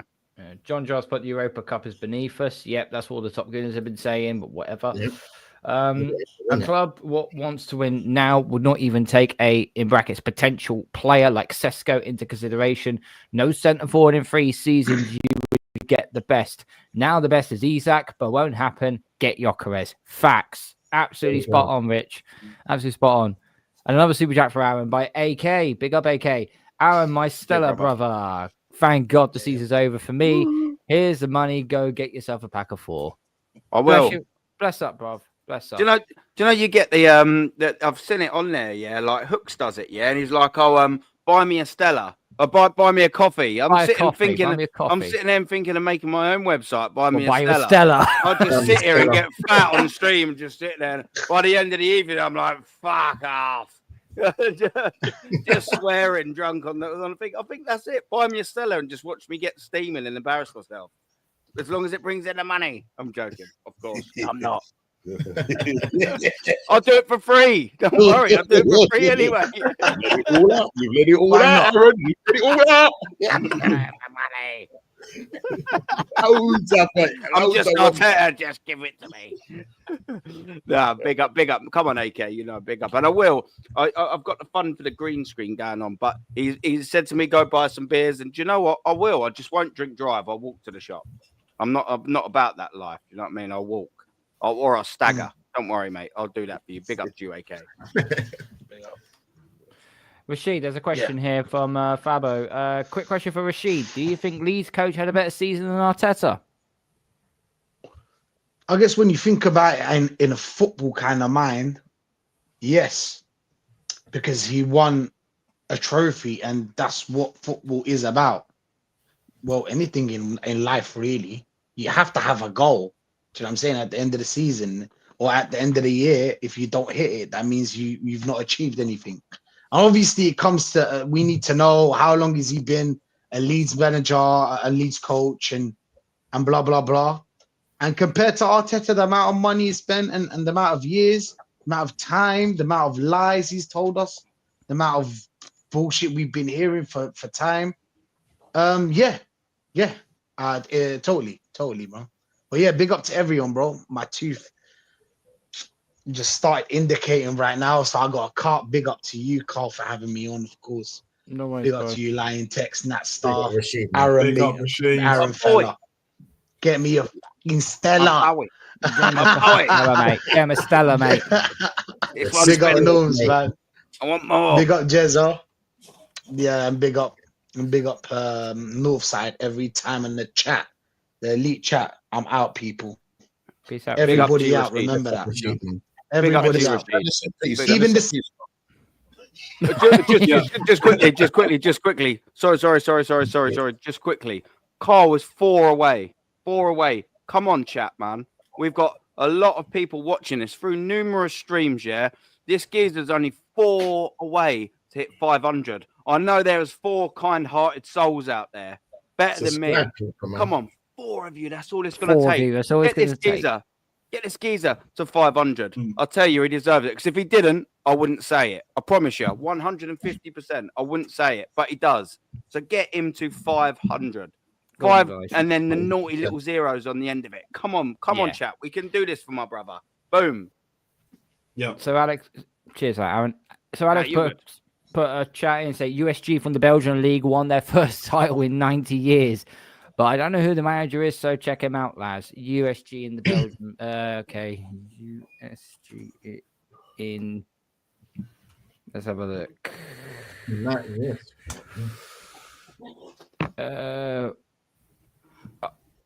Oh, okay. Royal Union Saint Julius. I'm sorry if I've probably fucked that name up royally there. Sebastian Pocognogli. That's a name actually does ring a bell. That's a name that does ring a bell because I think Gunnar said something about this. Yeah. Former football coach, a former player who is the head coach of Union SG. Yeah, you're right, Alex. Yeah, you're right. Was that in his first season? Oh, please don't let me do this. Is this his first season? Was this his first season as manager? Coaching career.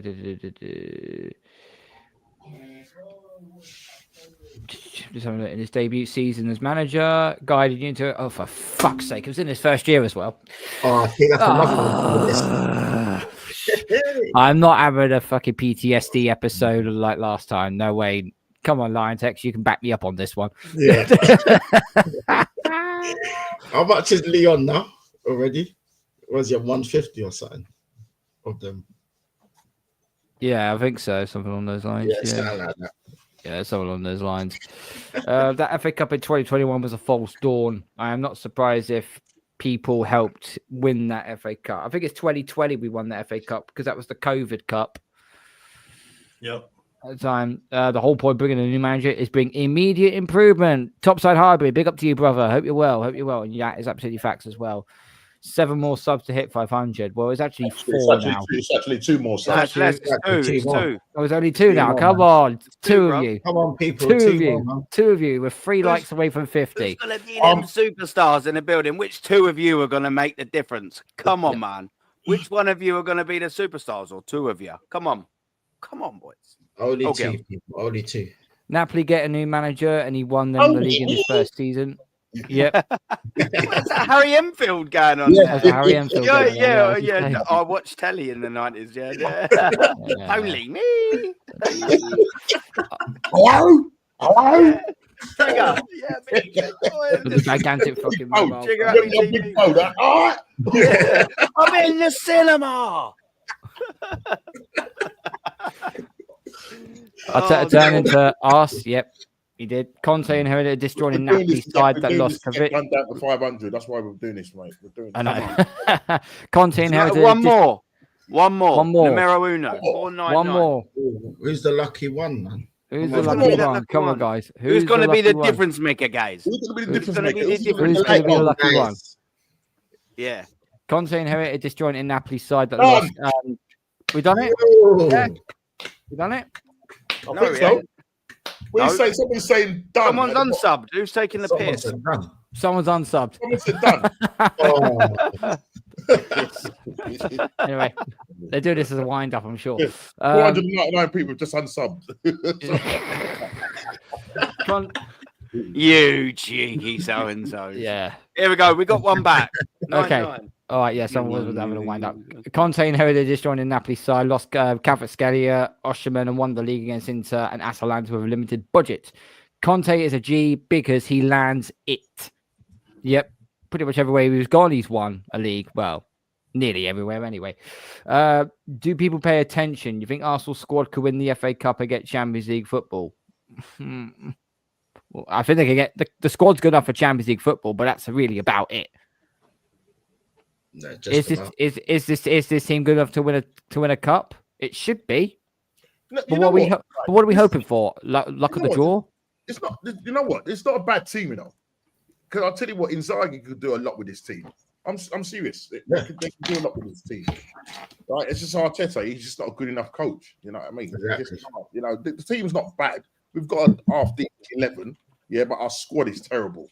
Yeah, you know, because when you look at the bench, you know what I mean, you're just thinking, yeah, that's why Arteta doesn't even go to the bench. And that's why we're in the position we are, where we got players running to the ground because he doesn't trust those players because of his talent ID. And unfortunately, yeah, Berta needs to sort this side of it, get that squad built so that we got quality players coming off that bench and making a difference. Yeah. Yeah. You know, no scrubs. I don't want to see no scrubs now. Yeah, no scrubs. No. Definitely don't want to see any more scrubs anymore. Yeah. Where is Nope. the chat we got up to now? Big up Aaron, new from TG channel. Oh, True Guna.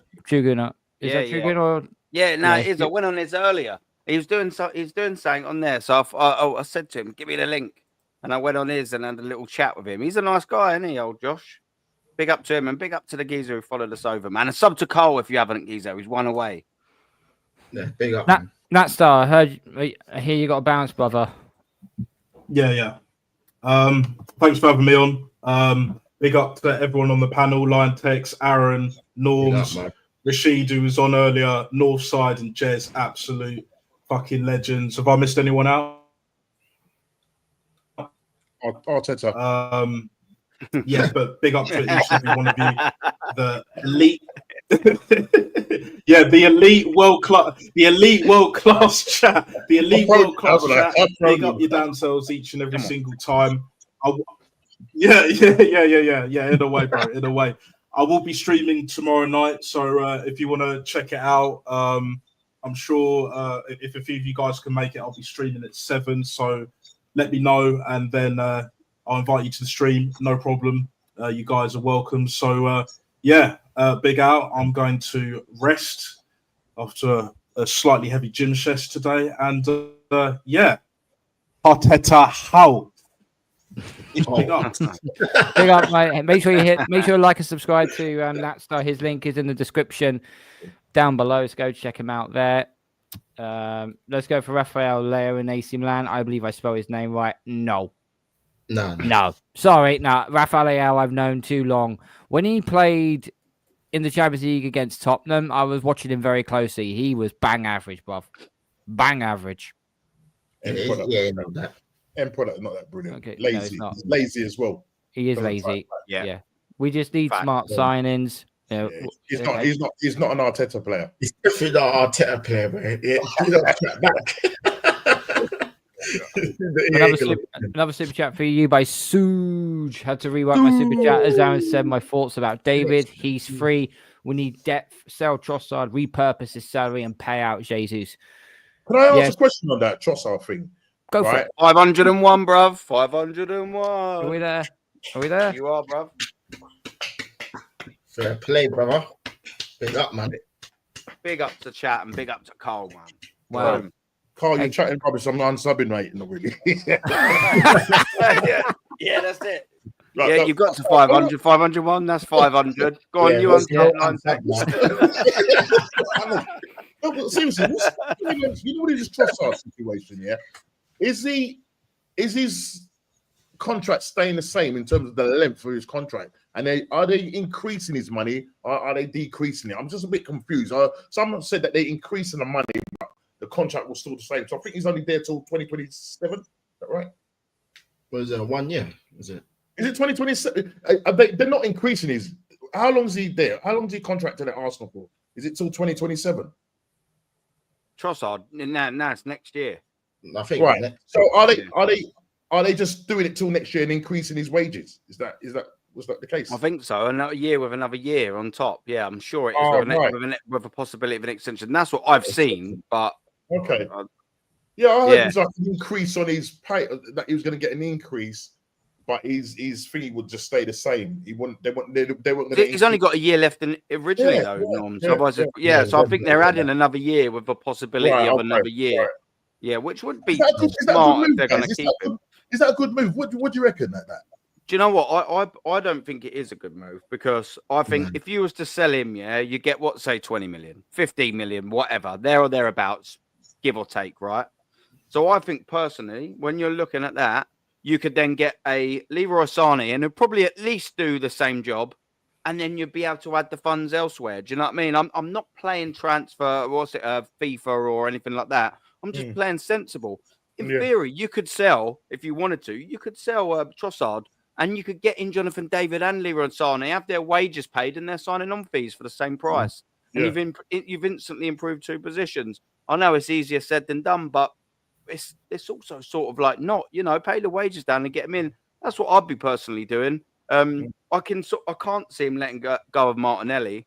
And to be fair, if there was any 2 of them to go, I would keep Martinelli purely because maybe another manager would get a tune out of him. But I'd happily sell him as well, by the way. I'm not we must keep Martinelli at all costs. I really ain't.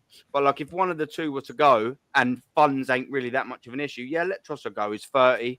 He's the wrong. He's the wrong side of a footballing career, isn't he? Now, maybe someone could get a tune out of Martinelli. If he ain't working, you could sell him because he's going to extend his contract. He's got value regardless. Even next season, he'll still have value. That's how I'd sort of go. But my worry is if we re-sign Trossard to a deal, which it's looking like we will, are we just going to keep both of them and just completely neglect that left side again? That's the worrying thing. That's what I'm saying. That's why I think what's going to happen is that there's talk about a big name's going to go. Is Martinelli a big name? Well, he's got potential in terms of big name and potential in terms of getting decent money for him. And I think if they keep Trossard, then I think they'll have to probably sell Martinelli. If they want to get somebody in on that left-hand side that's more trickier and that's got more end product, Trossard will be the one that will be the backup. Because he can come on and do a thing. Because when we bought him in that January, he'd come on and he'll change the game. And that's what I think. He's better coming off the bench rather than starting. He's dropped off a little bit, but if we do end up keeping him, then whatever we do, go out and get that decent left-sided attacking midfielder that's got end product that can take on players. Now, obviously, Rodrigo, we don't know what's going on with that. I can't see it happening, but if it could happen, brilliant. But I don't think it's going to happen.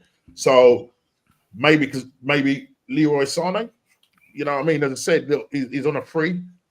Get him in. You know what I mean? Just get him in. But I still think you need someone that's going to be a star. That's the only thing, though. Would you go with the Leroy Sané if you got him in? Say we lost Martinelli, and you brought in Leroy Sané. Would he be the starter, or would you be saying no? We need to go and get a starter. Yeah. No, still needs to get a starter. Right. Nah, he could be rotation. Yeah. You could be rotation. Yeah. Why can a world not exist where we go and get a Rodrigo-esque sort of signing and get Leroy Sané, who can both he's not strong on the right, by the way, but he can go across. How would we not be stronger if we spent 75, 80 million on a Rodrigo and signed Sane for free? How would we not be stronger? Oh, and also sold Trossard for 20 million, so the Rodrigo signing turns to 60. Yeah. How would we not be stronger with that? You know, we've got such poor squad depth, and that's due to poor squad building and squad management. You know, we needed a striker and a winger before the season started, so we're 2 down. And then we sold 4 attacking players. Whether we thought that they were the right sales or not is irrelevant. We still weakened our squad by 4 going forward. We needed 2 anyway and replaced them with blimmin' Raheem Sterling. It's not good enough, and we're wondering why we're getting hamstring injuries, the most common injury that you get when you overplay people. One goes down, you overplay the rest. And the other one goes down, you overplay the rest, and so forth. It's no coincidence we've got 7 hamstring injuries this season. And you can't even pinpoint that to one sort of area, purely because we've had 2 centre-backs, one's a grade 3 and one's a grade 1, Saliba and Gabriel Magalhaes. And then the wingers, both wingers, Saka, grade 3, Martinelli, grade 1, and then the strikers are grade 3. So we've got them in all positions. What does that tell you? It's not just one position we're destroying them. We're destroying the whole squad as a whole. Yeah. It's not good enough. Exactly. That's because the squad's thing. The squad management is poor because no matter what, he don't rotate him. He starts first teamers in pointless games, brings first teamers on in pointless games. Yeah. But more importantly, he hasn't got the squad. Why has he not got the squad? He's been here 5 years and he spent $750,000. It's unacceptable. How hasn't he got it? We need to be making the starter left wing signing because Dusty Martinelli, we've seen him. It's stale. Boys, it's stale, isn't it? That left side is so stale. We need someone else to start there. And do you know what? We need someone else to be able to float across 2 wings. Sane, Rodrigo. Can you imagine went into the season with Gyökeres up top, a fit Saka, I hope, on the right-hand side, a Rodrigo on the left, and you had sort of Sane and maybe Martinelli backing up both sort of players. You sit there and think, all right, maybe it might not be enough, like in terms of like, wow, we've got the complete squad. But I'll tell you what, I'll be going into next season thinking, do you know what? Yeah. This is a lot better than it bloody was last season. And you would hope that Arteta does rotate. I think Arteta's understanding of rotation, in the squad is actually just moving the players that are already on the pitch to a different position. Yeah. He doesn't right. I'm going to rotate you over here. Yeah, exactly. That's what he's been doing. Exactly, bruv. Yeah. Do you know what? When Saka, when we were 2 or 3-0 up against Crystal Palace, let's just say at home, 60th minute, take him off, put Leroy Sané on. Take him off. Yeah. Take him off. Sometimes, you know what I mean? Maybe just rest Saka entirely. Maybe put Leroy Sané on if he's banged in 2 goals in the previous game. Just let him start. I know that might not be the most sort of, but you kind of get what I'm saying. Have the squad to be able to do that. Why does Pep Guardiola do it? We've seen Phil Foden score, I think, was it 2 goals or a hat-trick, and then bench the next game. Why is that? To keep him fresh. We've got Mahrez. Exactly. That's the player to score an hat-trick in a I think it was a final, and then he doesn't end up in the next game or semi-final. No, it's a semi-final, sorry, and then doesn't get. Do you know what I mean? So, man, Arteta needs to manage his squad better. His squad management is just really in the pan right now. Yeah, nowhere near good enough. Nowhere near good enough. No. You know what I mean? His squad building's terrible. His squad management, his squad rotation, his in-game tactics. Bearing in mind, we're talking about Gizzo, who isn't the first team coach anymore. Exactly. He is the first team manager. Tell me one thing that this his man management of players is horrendous. So, okay, that's cool. Tell me one thing that this manager manages well. His own ego. Yeah, his own ego. His own ego. Yeah. Exactly, other than his ego. Do you know what I'm saying? He don't manage anything well. And you can tell that because the proof's in the pudding. We haven't won anything in 5 years. Not waste of his time, though, on 15 million a season, is it? But don't worry, Aaron. Don't worry. We just love the way he plays football. I don't care if he, doesn't win anything. I just love the way he plays football. He's fantastic. Norms, you know what? You hear that now, but the football's even shit. Yeah, but how they say? I mean, somebody said, I'm not calling any names, but somebody said when he was asked a question, he goes, "No, we've had some good games. Well, the only 2 games I can significantly say this season that I've enjoyed." Is the Man City 5-1 and the Real Madrid. That's the only thing that stands out and say, yo, we're Moments FC people. Yeah. We are Moments FC. Yeah. Right. The other games, you look at them, we weren't good in there. We were good for like 20 minutes, but then we struggled. So the only 2 games I can say, yo, we stepped up was the Real Madrid game over 2 legs, and or shall I say 3 games, then you want to look at it, and the Man City game. That's it. Funny you say that. Funny you say that, because they're also the only 2 times I've left the Emirates Stadium somewhat happy this season. Not coincidence, is it? That says it all, isn't it? And you've got to remember that was not the final, people. Yeah, that was the quarterfinals. Some people used to think that that's the final. No, that's not a cup. That's not a trophy. You had now PSG to deal with. Yeah, and what happened? You bottled it. There you got clients. You bottled it. Indeed. AK sent you another super chat, Aaron. I apologise to the panel for making you even more sad. My club just got 3-4 deals done today. I'm happy we're moving as a serious club. Well, that's Man City in a nutshell. That is Man City in a nutshell. Yeah. That has to fall behind, isn't it? Big up, AK. Behind everyone else, bruv. Everyone else is doing business, and then we're just sitting on our hands and knees, bruv, just watching. Even Man United, the season they've had, Man United they've had Cunha, getting Cunha and all of these guys, no matter how, bro. And what are we doing? Oh, bro. It's my birthday. Can I get a shout out? Well, happy birthday, mate. I'm not saying your name because I'm too smart to be caught out like that.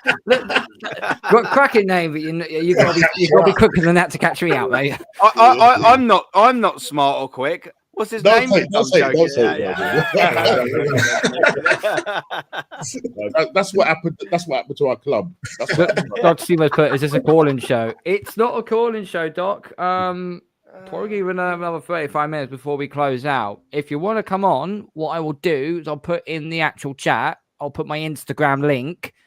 Follow me on Instagram, and if you follow me, I will send you the link to come across if you so wish. So hopefully you're still in the chat. You also a question for the panel. Why haven't the mules been defaced yet? Amp up the volume. That's a good question. A very good question. I don't know. I can't answer that. We've had, man. Terrible. When is he gonna get that bad that they're gonna deface them? When? How bad is it gonna just Cronkies? Just Cronkies. I think just Cronkies. I heard just Cronkies. Someone spend some effing money on under that a little while around December time in the window. Not fully. Yeah. That'll happen soon, I reckon. That will happen. What game was that? Why they did that? That must have been. I can't think. But I'm sure it was around that time. It must have been in the January, give or take a few days either side of it. Yeah, it must have been. Yeah. Can't get it now. There we go. Everybody is a lemon at Arsenal. Yeah. Makes sense. Everyone's squeezing lemons at Arsenal. Yeah. We are squeezing lemons. Hamstring FC, 800 million bottle jobs of London. Yeah. That's what. If we do reach 1 billion, we'll be billionaire bottle jobs. Definitely. Yeah. We'll get to the billion, 100. And we are bottle jobs, 100. Yeah. Sorry, Carl, I wasn't sorry. No worry, Bob. If you have, thank you very much. It's much appreciated. Fixed bench. Yeah, it's only fixed when you need to use it. It's only fixed when you need to. Why can't we keep Martinelli and get Sane and get a good right winger as well? Yeah, why can't we? Does that mean Martinelli starts? Is he a starter in your eyes? Nah. You see, under another manager, we'll probably get the best out of Martinelli, like Unai Emery did. Under a good coach, maybe. He's just regressed. He's absolutely regressed. Yeah. He's falling off a cliff. Do you know what? I wouldn't. It wouldn't be the worst thing, even though, like I've already sort of said, that I wouldn't mind having Jonathan David as a backup to say Gyökeres or whatever. But if we wasn't to go down that avenue, I also wouldn't mind having Martinelli up top as the backup striker. Exactly. But this manager don't do it. It doesn't change things up. And when he rarely ever does, it actually can sometimes work, and then he just totally forgets about it. But the thing is, Aaron, he does it when it doesn't matter, when the season doesn't matter. Yeah. Because he the last 2 or 3 games, he's decided that he was going to play Martinelli down the middle. It doesn't matter because the league is gone now. So there's no pressure. So it's like, well, let's just try him out and see how it goes. But then come the new season now, is he going to go, let's see what happens. Let's see if we can start him down the middle and see how that works. But it's not. He's just going to revert back to type as he does. He's going to play 29. That's what's Yeah, going to happen. 29 is the problem. 29 is his love child, bro. Yeah, 29 is the problem. Yeah, he's the problem. He loves him too much, man. He will die on that guy's sword. Yep. Yeah, facts. Absolutely. Spaghetti Matthew's here. Mom Spaghetti's in the building. Big up, Mom Spaghetti. Hope you're good. Carl, invite guests for next show, bro. Yeah, there'll be a lot more invitations, especially now as the season over and done with. I do need to get some new people on. Obviously, the Volcano is meant to come on tonight, and he hasn't responded back. So hopefully, I'll just get Carl on at one point. I do want to get Del Boy Gunner back on as well. The Doctor as well. That'll be a good show to look forward to. And Rich 99 Arsenal, if you're still in the building, mate, hit me up on Instagram and we'll get we'll collaborate together because I've been wanting to do a show with you for a while. You spit some amazing stuff, you really do. Maybe another time, Carl. I don't get IG either, not on social media. Oh, how did you contact him then now, or did he just email you? Look, the doc works in mysterious ways, mate. Do you know what I mean? Bet he fucking does. They don't call him the doc for nothing. Do you know so what he's like House. So he's basically like, have you ever watched that drama House? Yeah. What's his name? Laurie, isn't it? Laurie, yeah. Paul, Laurie. Yeah, now the doc, he's like what's his name? That geezer. Charles Xavier. I was like, what's his number? And I just came to me. Do you know what I mean? He's just one of them geezers is our doc. Do you know what I mean?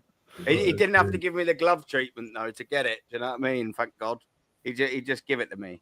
Not pause. That sounds terrible. He just gave you the finger. He just gave you the finger. Yeah. Okay. Yeah. Oh, Big up the doc. He emailed me. Brenny is in the building. Evening, you legends, and big up all the chat. Brenny, big up to you, bruv. And say this to the Army TV. I fucking told you so. Told you so. Anyhow, try having the birthday on the 26th. Last game of the season kicked off 1 a.m. on my birthday, and so was the parade.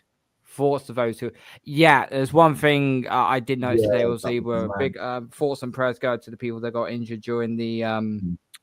whatever that fucking idiot was doing in that car. Absolutely disgusting scenes. It completely screwed up. Thoughts and prayers to everyone that's recovering from there. Make Arteta the mayor of Islington. No, James is on the wind up. Ignore him. He's on the wind up. Big up E20 Zone TV. You know, where did you finish again? Oh yeah, that's it, somewhere down there.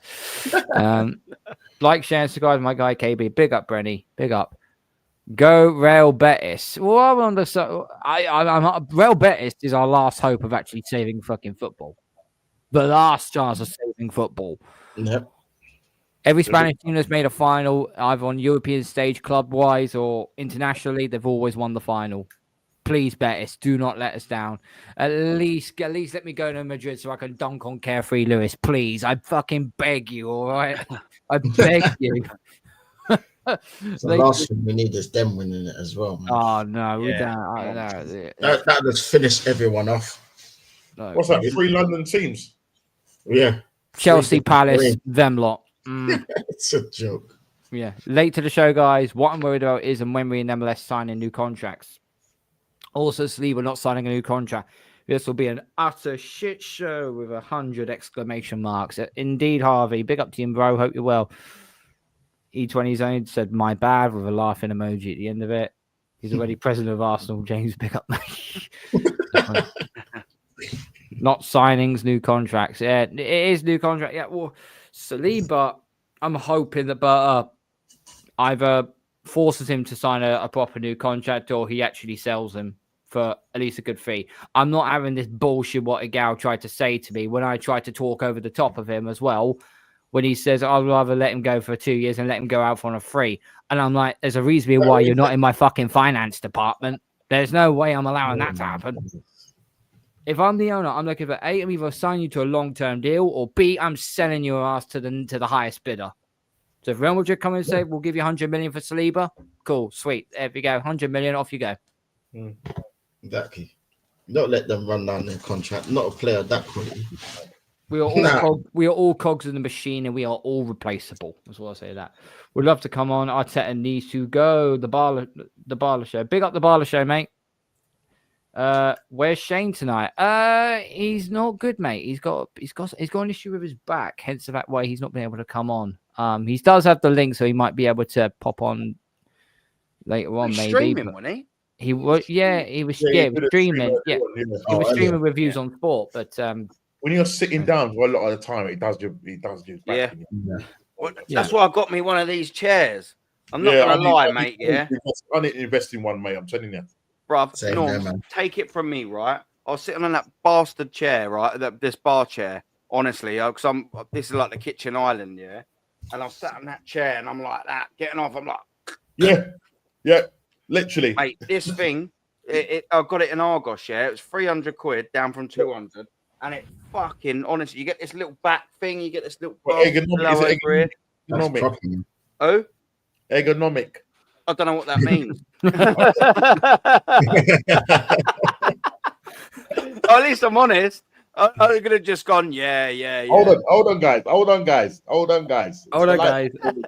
gotta look at. Hold on, guys. I gotta look this up. Where's it? Ergonomic means ergonomic meaning. What does it mean? It means. I don't know. I'm talking all this posh jibber jabber.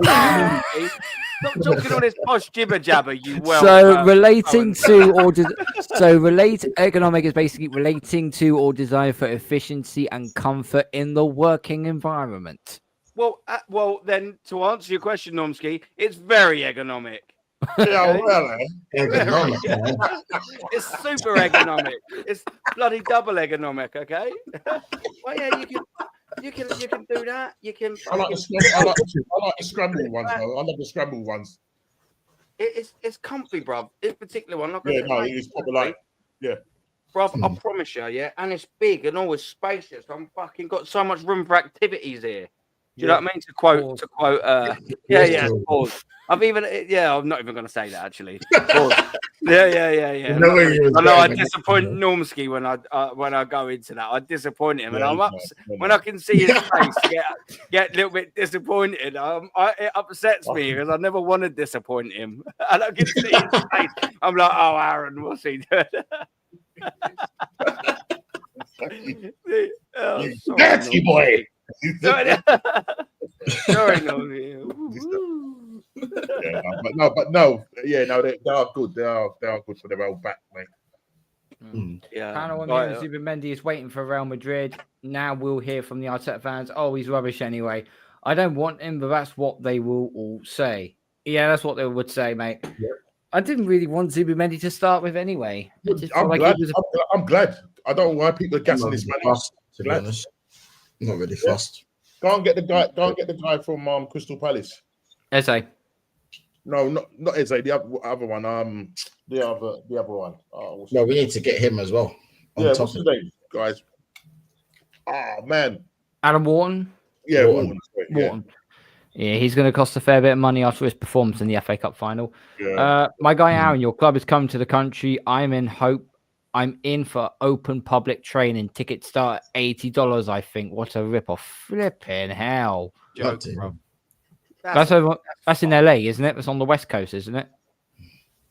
It's farcical. Mum's spaghetti, man. Like, honestly, everything about this football club is an absolute joke from top to bottom. You know what? You could even...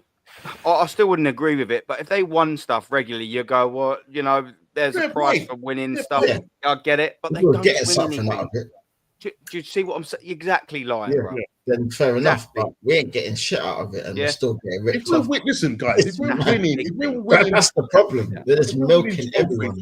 You wouldn't mind the merch drop, yeah. But it's just embarrassing. You go and lose. You lose that. The next day they're dropping a new merch. That's all it is. We're like 20 plus merches this season alone. Like that's unheard of. That is unheard of. That's unheard It's of. bonkers, absolute bonkers, bruv. Bruv, it's mental, man. I don't think Kai's a bad footballer. We just need him to play behind the striker as used to be in Bayer Leverkusen. You can't really get that sort of performance back from him when he's gone to another Premier League club and got completely flipping ruined. Has he got that temperament? Has he got that mentality to do it all over again? I don't know. I generally don't know. Every 5 chances he gets, one does go in the back of the net. Unfortunately, you need to be more consistent and clinical in this league. Yeah. New contract. The other thing as well, with this notion about Kai is our top goal scorer with 9 goals. I think Aaron, we talked about it yesterday on your channel, right? So from when the season started, August to February, it'd be interesting to make a comparison with another, not even like a named grand striker, just say someone like Brian Mbeumo or Wisa. It'd be interesting to know how many goals they got between the period of start of the season and February when Kai was fit. Because what they're doing is saying, oh, well, we didn't have Kai because, that's why he hasn't scored a lot of goals. Well, you wasn't doing anything in the first, first months or whatever. Yeah. From August, September, October, 5 months. Yeah? I'm expecting to see you in double figures, man. You're meant to be our main striker. Facts. So, you know what I mean? This narrative, oh no, because he's been injured, or these players, no, they've all been injured at different periods of time.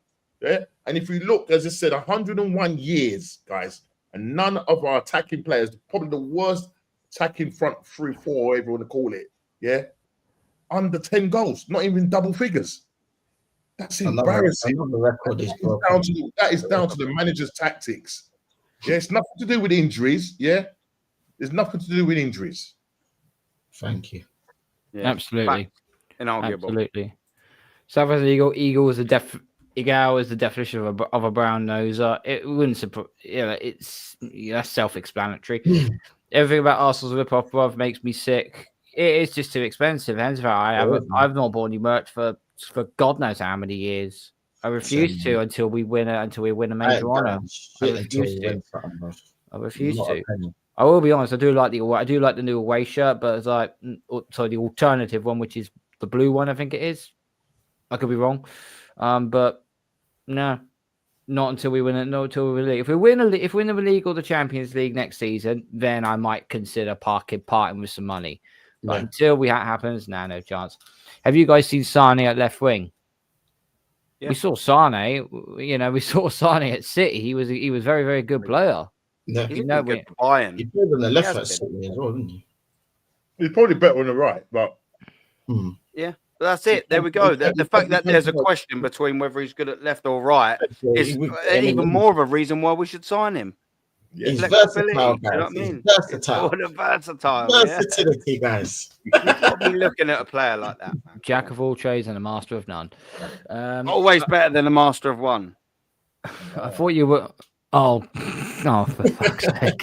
Oh, wow. Oh, wow. Oh, dear. Can someone pick me up? Economic fear, speaking facts.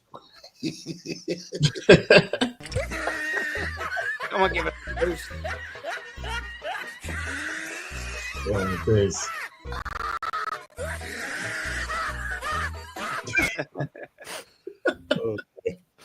I'm a good sport. You're a good sport, but that joke is now etched in your brain now for the rest of your life. Who do you think started it? It was me. Oh, was you? It was me. I started it. I don't care. No, you if you can't take the piss out of yourself, then come on, what we doing here? I take the piss out of loads of other people. I'm doing it all my life. When people take the piss out of me, I'll go, Cole, you're gonna give me something original. That's all I'll say to that. Yeah. Science and maths combined. Aaron, can you confirm that you were the 4th and 9th somehow popping up on Lee's X page? No. Oh my face.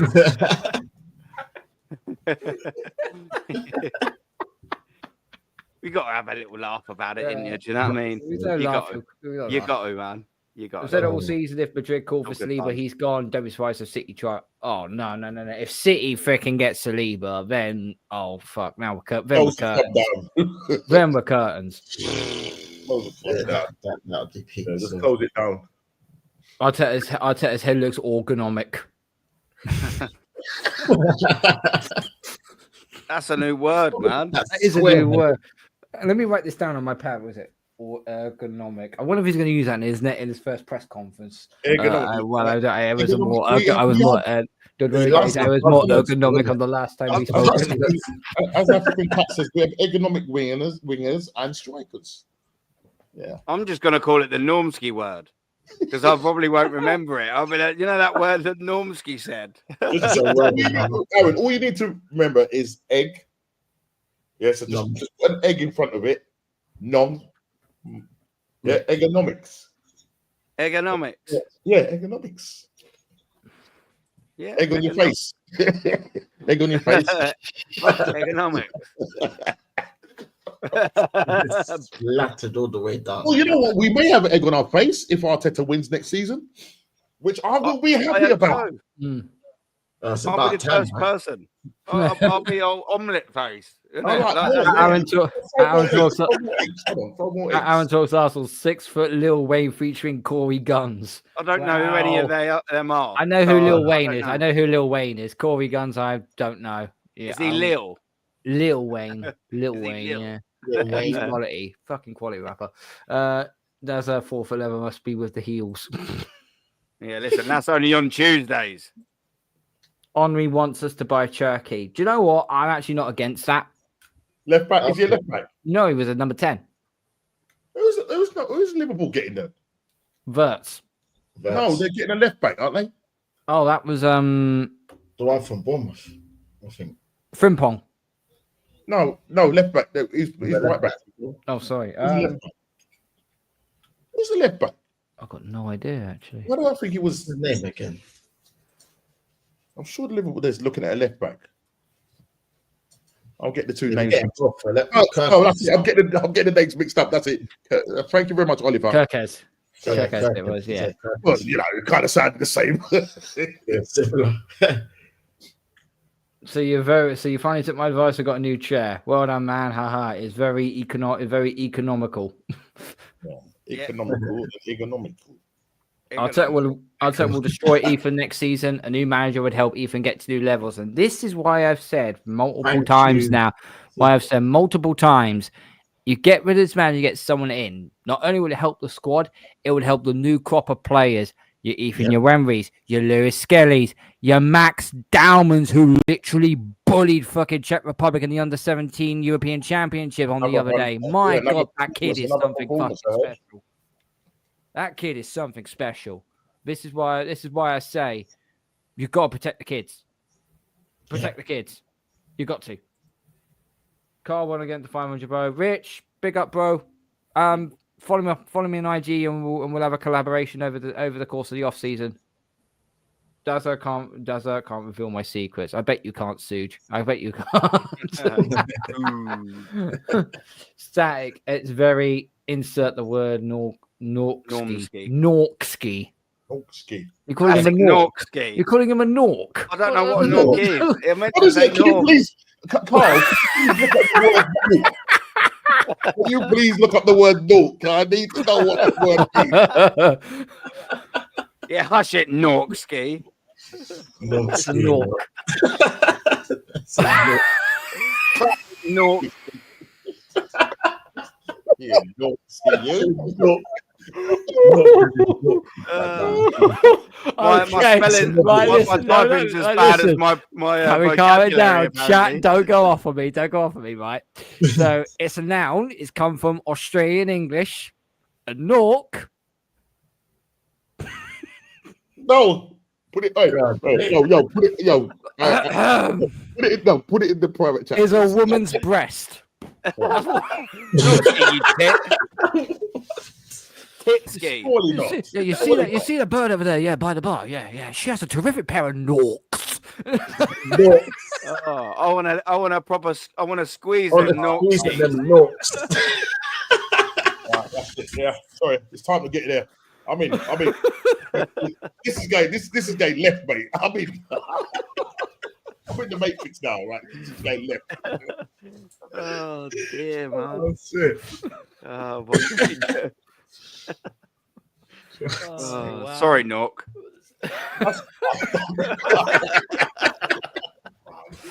No, that's his brand new name. Well done, Aaron.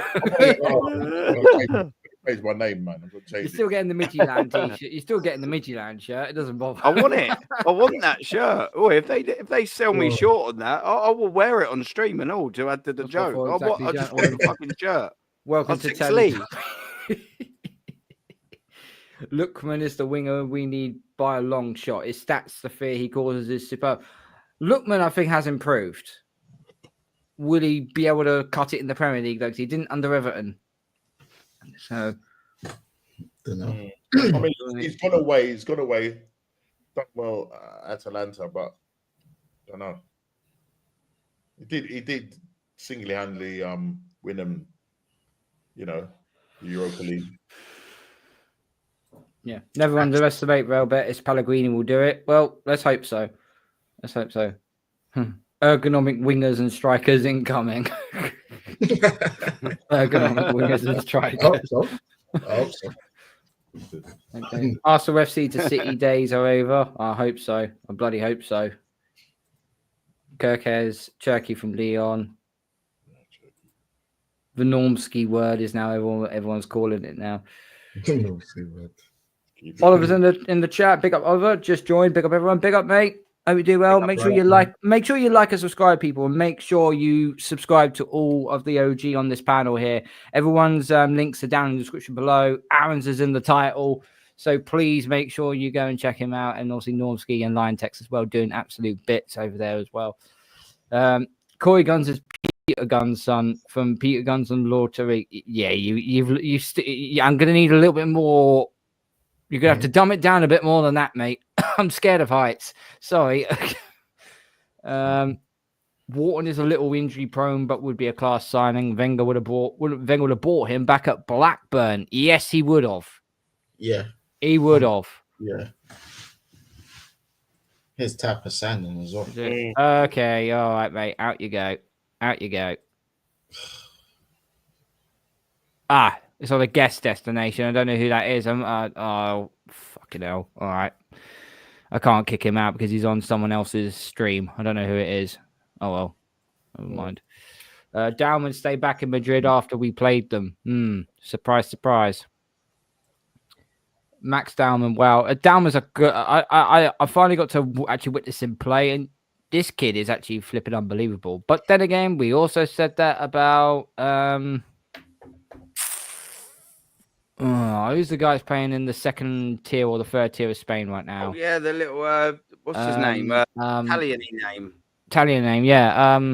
What is that kid's name? It's gone out my head. Oh, mate. Someone in the chat. Someone in the chat. Can you find out for us? My head. I thought, why am I getting a P in there? Well, I don't know. I don't know. Yeah, it's done my head in. What is that? What's that little geezer's name? It couldn't have been any good because neither of us can remember. Isn't it? Do you know what I mean? Yeah, I know what you're saying though. He's from Luton as well, like Jack Wilshere was. That's what the academy that we got him from. Yeah. Oh mate, yeah. What was his name? The little git Patino. Yes, I was right with a P. Charlie Patino. Charlie Patino. The one. Patino. Yeah. I knew I had it with a P. Him being the next big thing, and well, that hasn't turned out well at all. Sadly for Crystal Palace, they've lost the most piece of their puzzle. Dougie Friedman, just look at all the gems he signed and found. Yeah, that's very true. That's very true. AL, the casual golfer. Evening, mate. Evening. Hope you're all well. Hope you're good. Stacks, but Normsky is back to the Matrix, bro. Yep, he's already back in it. We can already see. Yep. Aaron, forget that. Get a FC Copenhagen shirt. They just won the league. What phase are they in? And Suji put, as an Australian, I can neither confirm nor deny I've had the odd Nork in my time. Was it good, mate? Was it good? Sorry, Norms. As an Englishman, Sorry. actually, Don't be disappointed in me, Norms, please. Bro, you just violated him. I mean, sorry. How many of those tenants you had, bro? can't You help just myself. You just violated him. Sorry, bro. They are all rappers of the 90s and mid 2000s.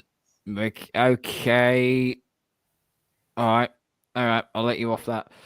And if you haven't seen a pair of Norks come up north. I've replied to him. I've seen plenty of Norks up north. Don't worry about that. I haven't stayed down south all my life. Norks are right, bro. Big up the Norks. Big up the northern Norks, the southern Norks, the western one. Big up Norks globally, man. Globally. Big up Norks. Yeah, he's the Italian kid. As you were just responding, Mr. What about Aziz and his thighs? Hashtag zesty talk. Aziz. We originally had. Nice. What do you? Okay, this chat's getting a bit freaking zesty now. I'm not gonna lie. I'm not gonna fucking lie. To be fair, this is your fault, Carl, because none of us knew. We just thought that I misspelled it. It was him down there. It was him down there asked me to go look at what a Nork is, and I looked up what a blame Nork. us. All I done was misspell that, and it was you that read out the definition. Yeah, you read out the definition, bro. No one else would have known. I can blame. I'll tell you what. Let's go back 2 phases. It was my fault because I said to him, what is the definition? I thought it was just a made up word. I thought it was a made up word, man. I heard the name before, but I couldn't recall what it actually meant. And then I was like, as soon as I saw the meaning of it, I'm like, oh shit, yeah, now I know what it means. You didn't have to read it out though. That's your fault, Carl. Take ownership of your, take ownership. Come on, don't move like Mikel. Yeah. Small imagines, guys. Small imagines. I know one other guy besides Aaron who needs a new chair. Lee gonna make my guy's chair looks like it's been through both world wars. Dragged through. He'll happily get a brand new PC and do Mac and so on, but he won't get a new chair. Anyway. Here's another one. Come on. Okay. Come to Barcelona on the new beach. You may see Norks, but may see something. Oh, for God's sake. Golferese doesn't play. It means play, not plat. Plat that well as a 10. Play that well as a 10 is what you meant to say. Normski, I checked. Phase 3, 2 league titles in 3 years for FC Copenhagen. He. Love it. Straight up guy, and I am Cruz. We're being honest. Fair enough. Big up Carl Panel, Tex, Normski as a distinguished guest. Such a big up. Why not? Arteta was a loser. Awesome, mate. Big up to you, mate. Peter Pellegrini. It was Aaron, I think of it. Okay, yeah, Patino. Yeah, we already said it was Patino. F is F. Brilliant is brilliant. Have you seen any Yorkshire? Oh, for God's sake. Okay, right. I think. There's lots all over the globe, people. God's sake. You're running joke now, man. I think we've reached a point now where it's like, guys, listen, what I'm going to ask you all to do now, right? People in the chat, yeah, right, guys, go into your bags and take out the red pill, right? Everybody, go into your bags, take out the red pill. This hasn't happened. Yeah, it's just a figment of your imagination. You need that Men in Black thing when you press the thing and you whack the memory. You need that, innit? Oh man. Oh boy. Oh shit. Oh Jesus, man. You see, this is what Arsenal's turned us into. You know what I mean? It's Comedy Central, isn't it? Yeah, it's Comedy Central. No, for real, like, we should be talking about Arsenal winning a title. And all we can do is sit here and talk about Norks. Come on. All we can sit here and think about is motorboating Norks. What's going on, man? Well, Norks is more fascinating than Arsenal. I mean, Oh, my sodding God. Right. On that note, I think it's time we're going to get on out of here. I think 2 hours 50. We've been going absolutely amazing stream. Lion Tex, thank you so much, Colin. You've been on right at the start, bro. Thank you for staying right to the end. Much appreciated. Just tell everyone where they can find you and what have you got coming up. No, thanks for having me, Carl. Big up to Normski and Aaron as well. Big up to the chat. Yeah, not much to be honest. Probably I might do a watch along for the the final for the Chelsea final, and then probably do a show on Thursday, just going over the season and stuff like that. So yeah, just subscribe to Lion Text TV on YouTube, people, and Lion Text on Instagram. I will be doing a new series, just interviewing different fans of their experiences of being a fan. So I'll get that sorted for the summer. So if any of you want to come on, just let me know and I'll sort it out, man. Yeah, it'll be good to get you all on my channel at some point, man. 100%. You know, Definitely. Awesome, bruv. Awesome. Normski, thank you for coming on, bruv. You're absolute laugh as always, and you talk so much facts. It's absolute pleasure to have you on, bruv. It really, really is. What have you got coming up on your channel? So tomorrow, we've got the What's Going On pod. We're just going to be doing a season review of all our teams, respective teams, and we'll be delving into my team especially and why we didn't do what we was meant to do, and just looking at just football in general, the transfer window, what's going to happen in the transfer window. Then on Thursday, it's the Bruised Banana show. Friday is the Aaron's show, call-in show. So I'll jump on that one. on, yeah, bro. I'll try and jump on, yeah, man. I'll try and jump on there, but as long as you don't say that word. Oh, you know it's coming. You don't have to jump on if you don't want to, no. But I will have my ergonomic chair with me. Oh, lovely. Me too. Oh yeah, and I'm jumping on with DJ B. We're doing a show together on Saturday. Yeah, so I'm looking forward to that. First time on his channel, so I'm looking forward to that. Awesome. Fantastic. Anyone remember a Charles cartoon, late 80s, early 90s called The Norks, an undersea SPE? No, please. Anybody? Right, we'll just move on. We'll just move on for that. Aaron, thank you so much for coming on, brother. You know how much I appreciate you. You know how much you've actually helped me massively for this channel, and I honestly can't thank you enough. Just let everybody know where they can find you and what have you got coming up, because I know you're almost back to full house. I'm guessing you got a huge slate coming up in the next week or so. Yeah. Well, when the personality starts coming back out, I'm usually hitting nearly 100%, man. No, it's been a pleasure. Thanks for having me on. I've needed the streams today, man. It's made me feel a lot better, if I'm being honest with you. So thank you very much, everyone that's participated. That has been here, all the boys, and obviously especially Tech, bruv, Normski, Cole, world-class chat as always. Come on, bro, man. It's been good. It's made me feel a lot better, man. Made me feel so much better. Firing on a bit more cylinders. Do you know what I mean? I'm away. Yeah, man. You're almost back to your normal self now, bruv. That's good. Yeah. Last night, Norm's like, even though we went for 2 hours anyway. I know. Bro, yeah, I know. Might have been able to see it in me. I was like, I could see we was getting to a little bit, and then I was just starting to really, because I hadn't been up that late in a few days. I was I'm drained. Like I was like, I've got to end it, man. But now it's been a pleasure. What have I got coming up tomorrow? I think I'm gonna finally do my morning thing again tomorrow at 9:20, because I've been have to cancel that. So I'll do that. And then tomorrow, I mean, I don't really sort of know. Oh no, I've got Jez's quiz. Jez's quiz is tomorrow. I'm sure he's doing a quiz. Yeah, I'm sure he's doing a quiz. I've got load of bits coming up. But more importantly, buzzing for you, Cole, for reaching 500 today. Man. That's what it's all about. Helping everyone out and sharing the screen with you, wonderful so-and-sos, is always a pleasure. World-class chat. Come on. Say no more. It's a pleasure. I love it. It's made me feel a lot better. Nah, big up, brother. It's been an absolute pleasure as always. And big up to the chat as well. Big up to Static as well, who's been on, to Jez, Natstar, Rashid, Northside. Might have missed someone else. I'm not 100% sure. We've had a number of different guests come on. So, and thank you again, Northside. Big up, all good, Normski. Big up. One last thing I'll say before we get on out of here, okay? And I will admit this right here, right now. When I first got back onto YouTube in the middle of February, I had a goal to set myself. That was to get to 300 subs. And I had one or two paths I'd take if that was to happen. Either A, continue on and go for the 1K for the end of next season. If I failed to reach that, if I failed to reach the 300 subs,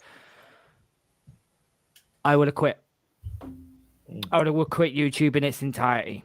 I'd have no channel. I wouldn't be doing any guest appearance and I wouldn't be doing anything because it would feel like that I don't belong on this kind of platform. But after just refreshing my screen now and having a look, we're at 508 subs.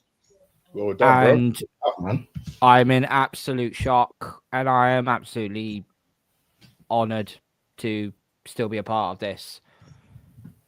So I'll say this right here, right now. This scrawny-looking B-Tech David Ornstein ain't fucking going anywhere. Yeah, boy. Ornstein out. David Ornstein. Oh. Yeah. Okay, nothing there. Flipping on. Just Yeah. clocked on. You just clocked it now. Now I'm I'll gonna just get the clock piss. There you go. Now I'll take the piss out of me. There we go. That's What's the bomber? Come on, tell us what the bomber is, man. Yeah. Bomber. Yeah. Yokeres The is gun not down gonna last bomber. Yokeres to sign tomorrow. Come on. it. Mr. Waffle, 1K by the end of the year, easy. I tell you what, mate. If we do that, holy shit, I am gonna pop champagne on that. It's work one. rate. It's work rate, brother. It is work rate. Talking of the work rate, obviously now we're at end of season. There will be a lot of stuff coming on the channel. I'm going to try and get some different guests on from different teams to come on. Obviously, the Club World Cup starts in June. I'll be doing watch-alongs for the team that I'm supporting, which is Al Hilal in Saudi Arabia, in the Saudi League. So I'll be cheering on them, and so on. And I'll be doing plenty of watch-alongs when I get the opportunity to, because my son lives with me, so timing is going to be key. And and I'll also be doing in about 2 weeks' time. I'll also be doing a watch along for the World Cup of Darts. Darts has always been a very, very favourite sport of mine, so I will be doing a watch along for that. So if you fancy coming on for a little bit of darts chat, you're more than welcome to. And I love the darts, and as always. So who is live currently right now that we are? Let me just click off. Who is live right now? DJB's live. Oh, is he? He is. Oh, is he? He is. They got DJB. DJB's live. All right, okay, guys. So go over to hashtag Gundam Raid or hashtag Norks Raid, whichever one you want to do. I don't think Nork it's Raid. Nork Raid. Nork Raid. Ergonomic. Ergonomic Raid. Let's go and give DJB a little. Yeah, man. Yeah. Gundam Raid. Obviously, I can't switch it over to DJB because I'm not quite there yet. I've got the sub. Hang on, Cole. I can on mine. Hang on 1 second. Give us 2 seconds. I know you can't on yours, but I can on mine. Hold on. Just give us 2 seconds. And I'll redirect over to him. Just give us 2 seconds before you end the stream, because I might not be able to do it if you don't. You've got more viewers at the minute than I have, so that's probably the best. Can you redirect the thing though as well? No, I mean, I both can't. of us probably could. I can't because redirect anyway. Right, let's have a little looky. Hold on 1 second. Customization. There we go. Redirect. Who's live? D to the J to the biz A. Boom. Job done. Right, there we go. Yeah, what do you want to raid him as, Cole?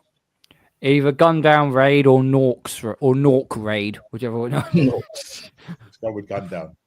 Yeah, just go Gundam Raid. He'll know who I am. And that's fine. I know Aaron has already put it in. Oh, for God's sake, I Raid DJB Nork Raid. I knew he's good. Come on, man, it's me. You're gonna know who he is. You're gonna know. I hope he doesn't look at the meaning. I hope he doesn't look at the meaning. I'll tell you that now. All right, gunned down Nork Raid. Norks. Gundam Nork Raid. He ain't gonna. Nork Raid. There we go. Okay, so there we go. Go raid DJB's chat. Go on, guys. Thanks to everyone who's been watching. Thanks to everyone who's been listening. Make sure you smash the like button on the way out. Hit the subscribe button while you're at it. Tell all your friends. Follow us on our social media platforms. Follow the new podcast on Spotify, which is Take Aim. We'll be back over the weekend for another little show. It'll be a personal show of mine I'll be doing. Nothing to do with sport, nothing to do with Arsenal. Little personal show of mine. So make sure you tune in for that. And we are out of here. There's going to be no Arteta out bollocks because this has been a great stream and I'm absolutely blessed. And we've hit over 500 subs. So guess what? It's going to be a very, very simple. Big up to everyone. Good night and God bless. I'm going to jump on DJB's channel. I'll see you over there. Yeah.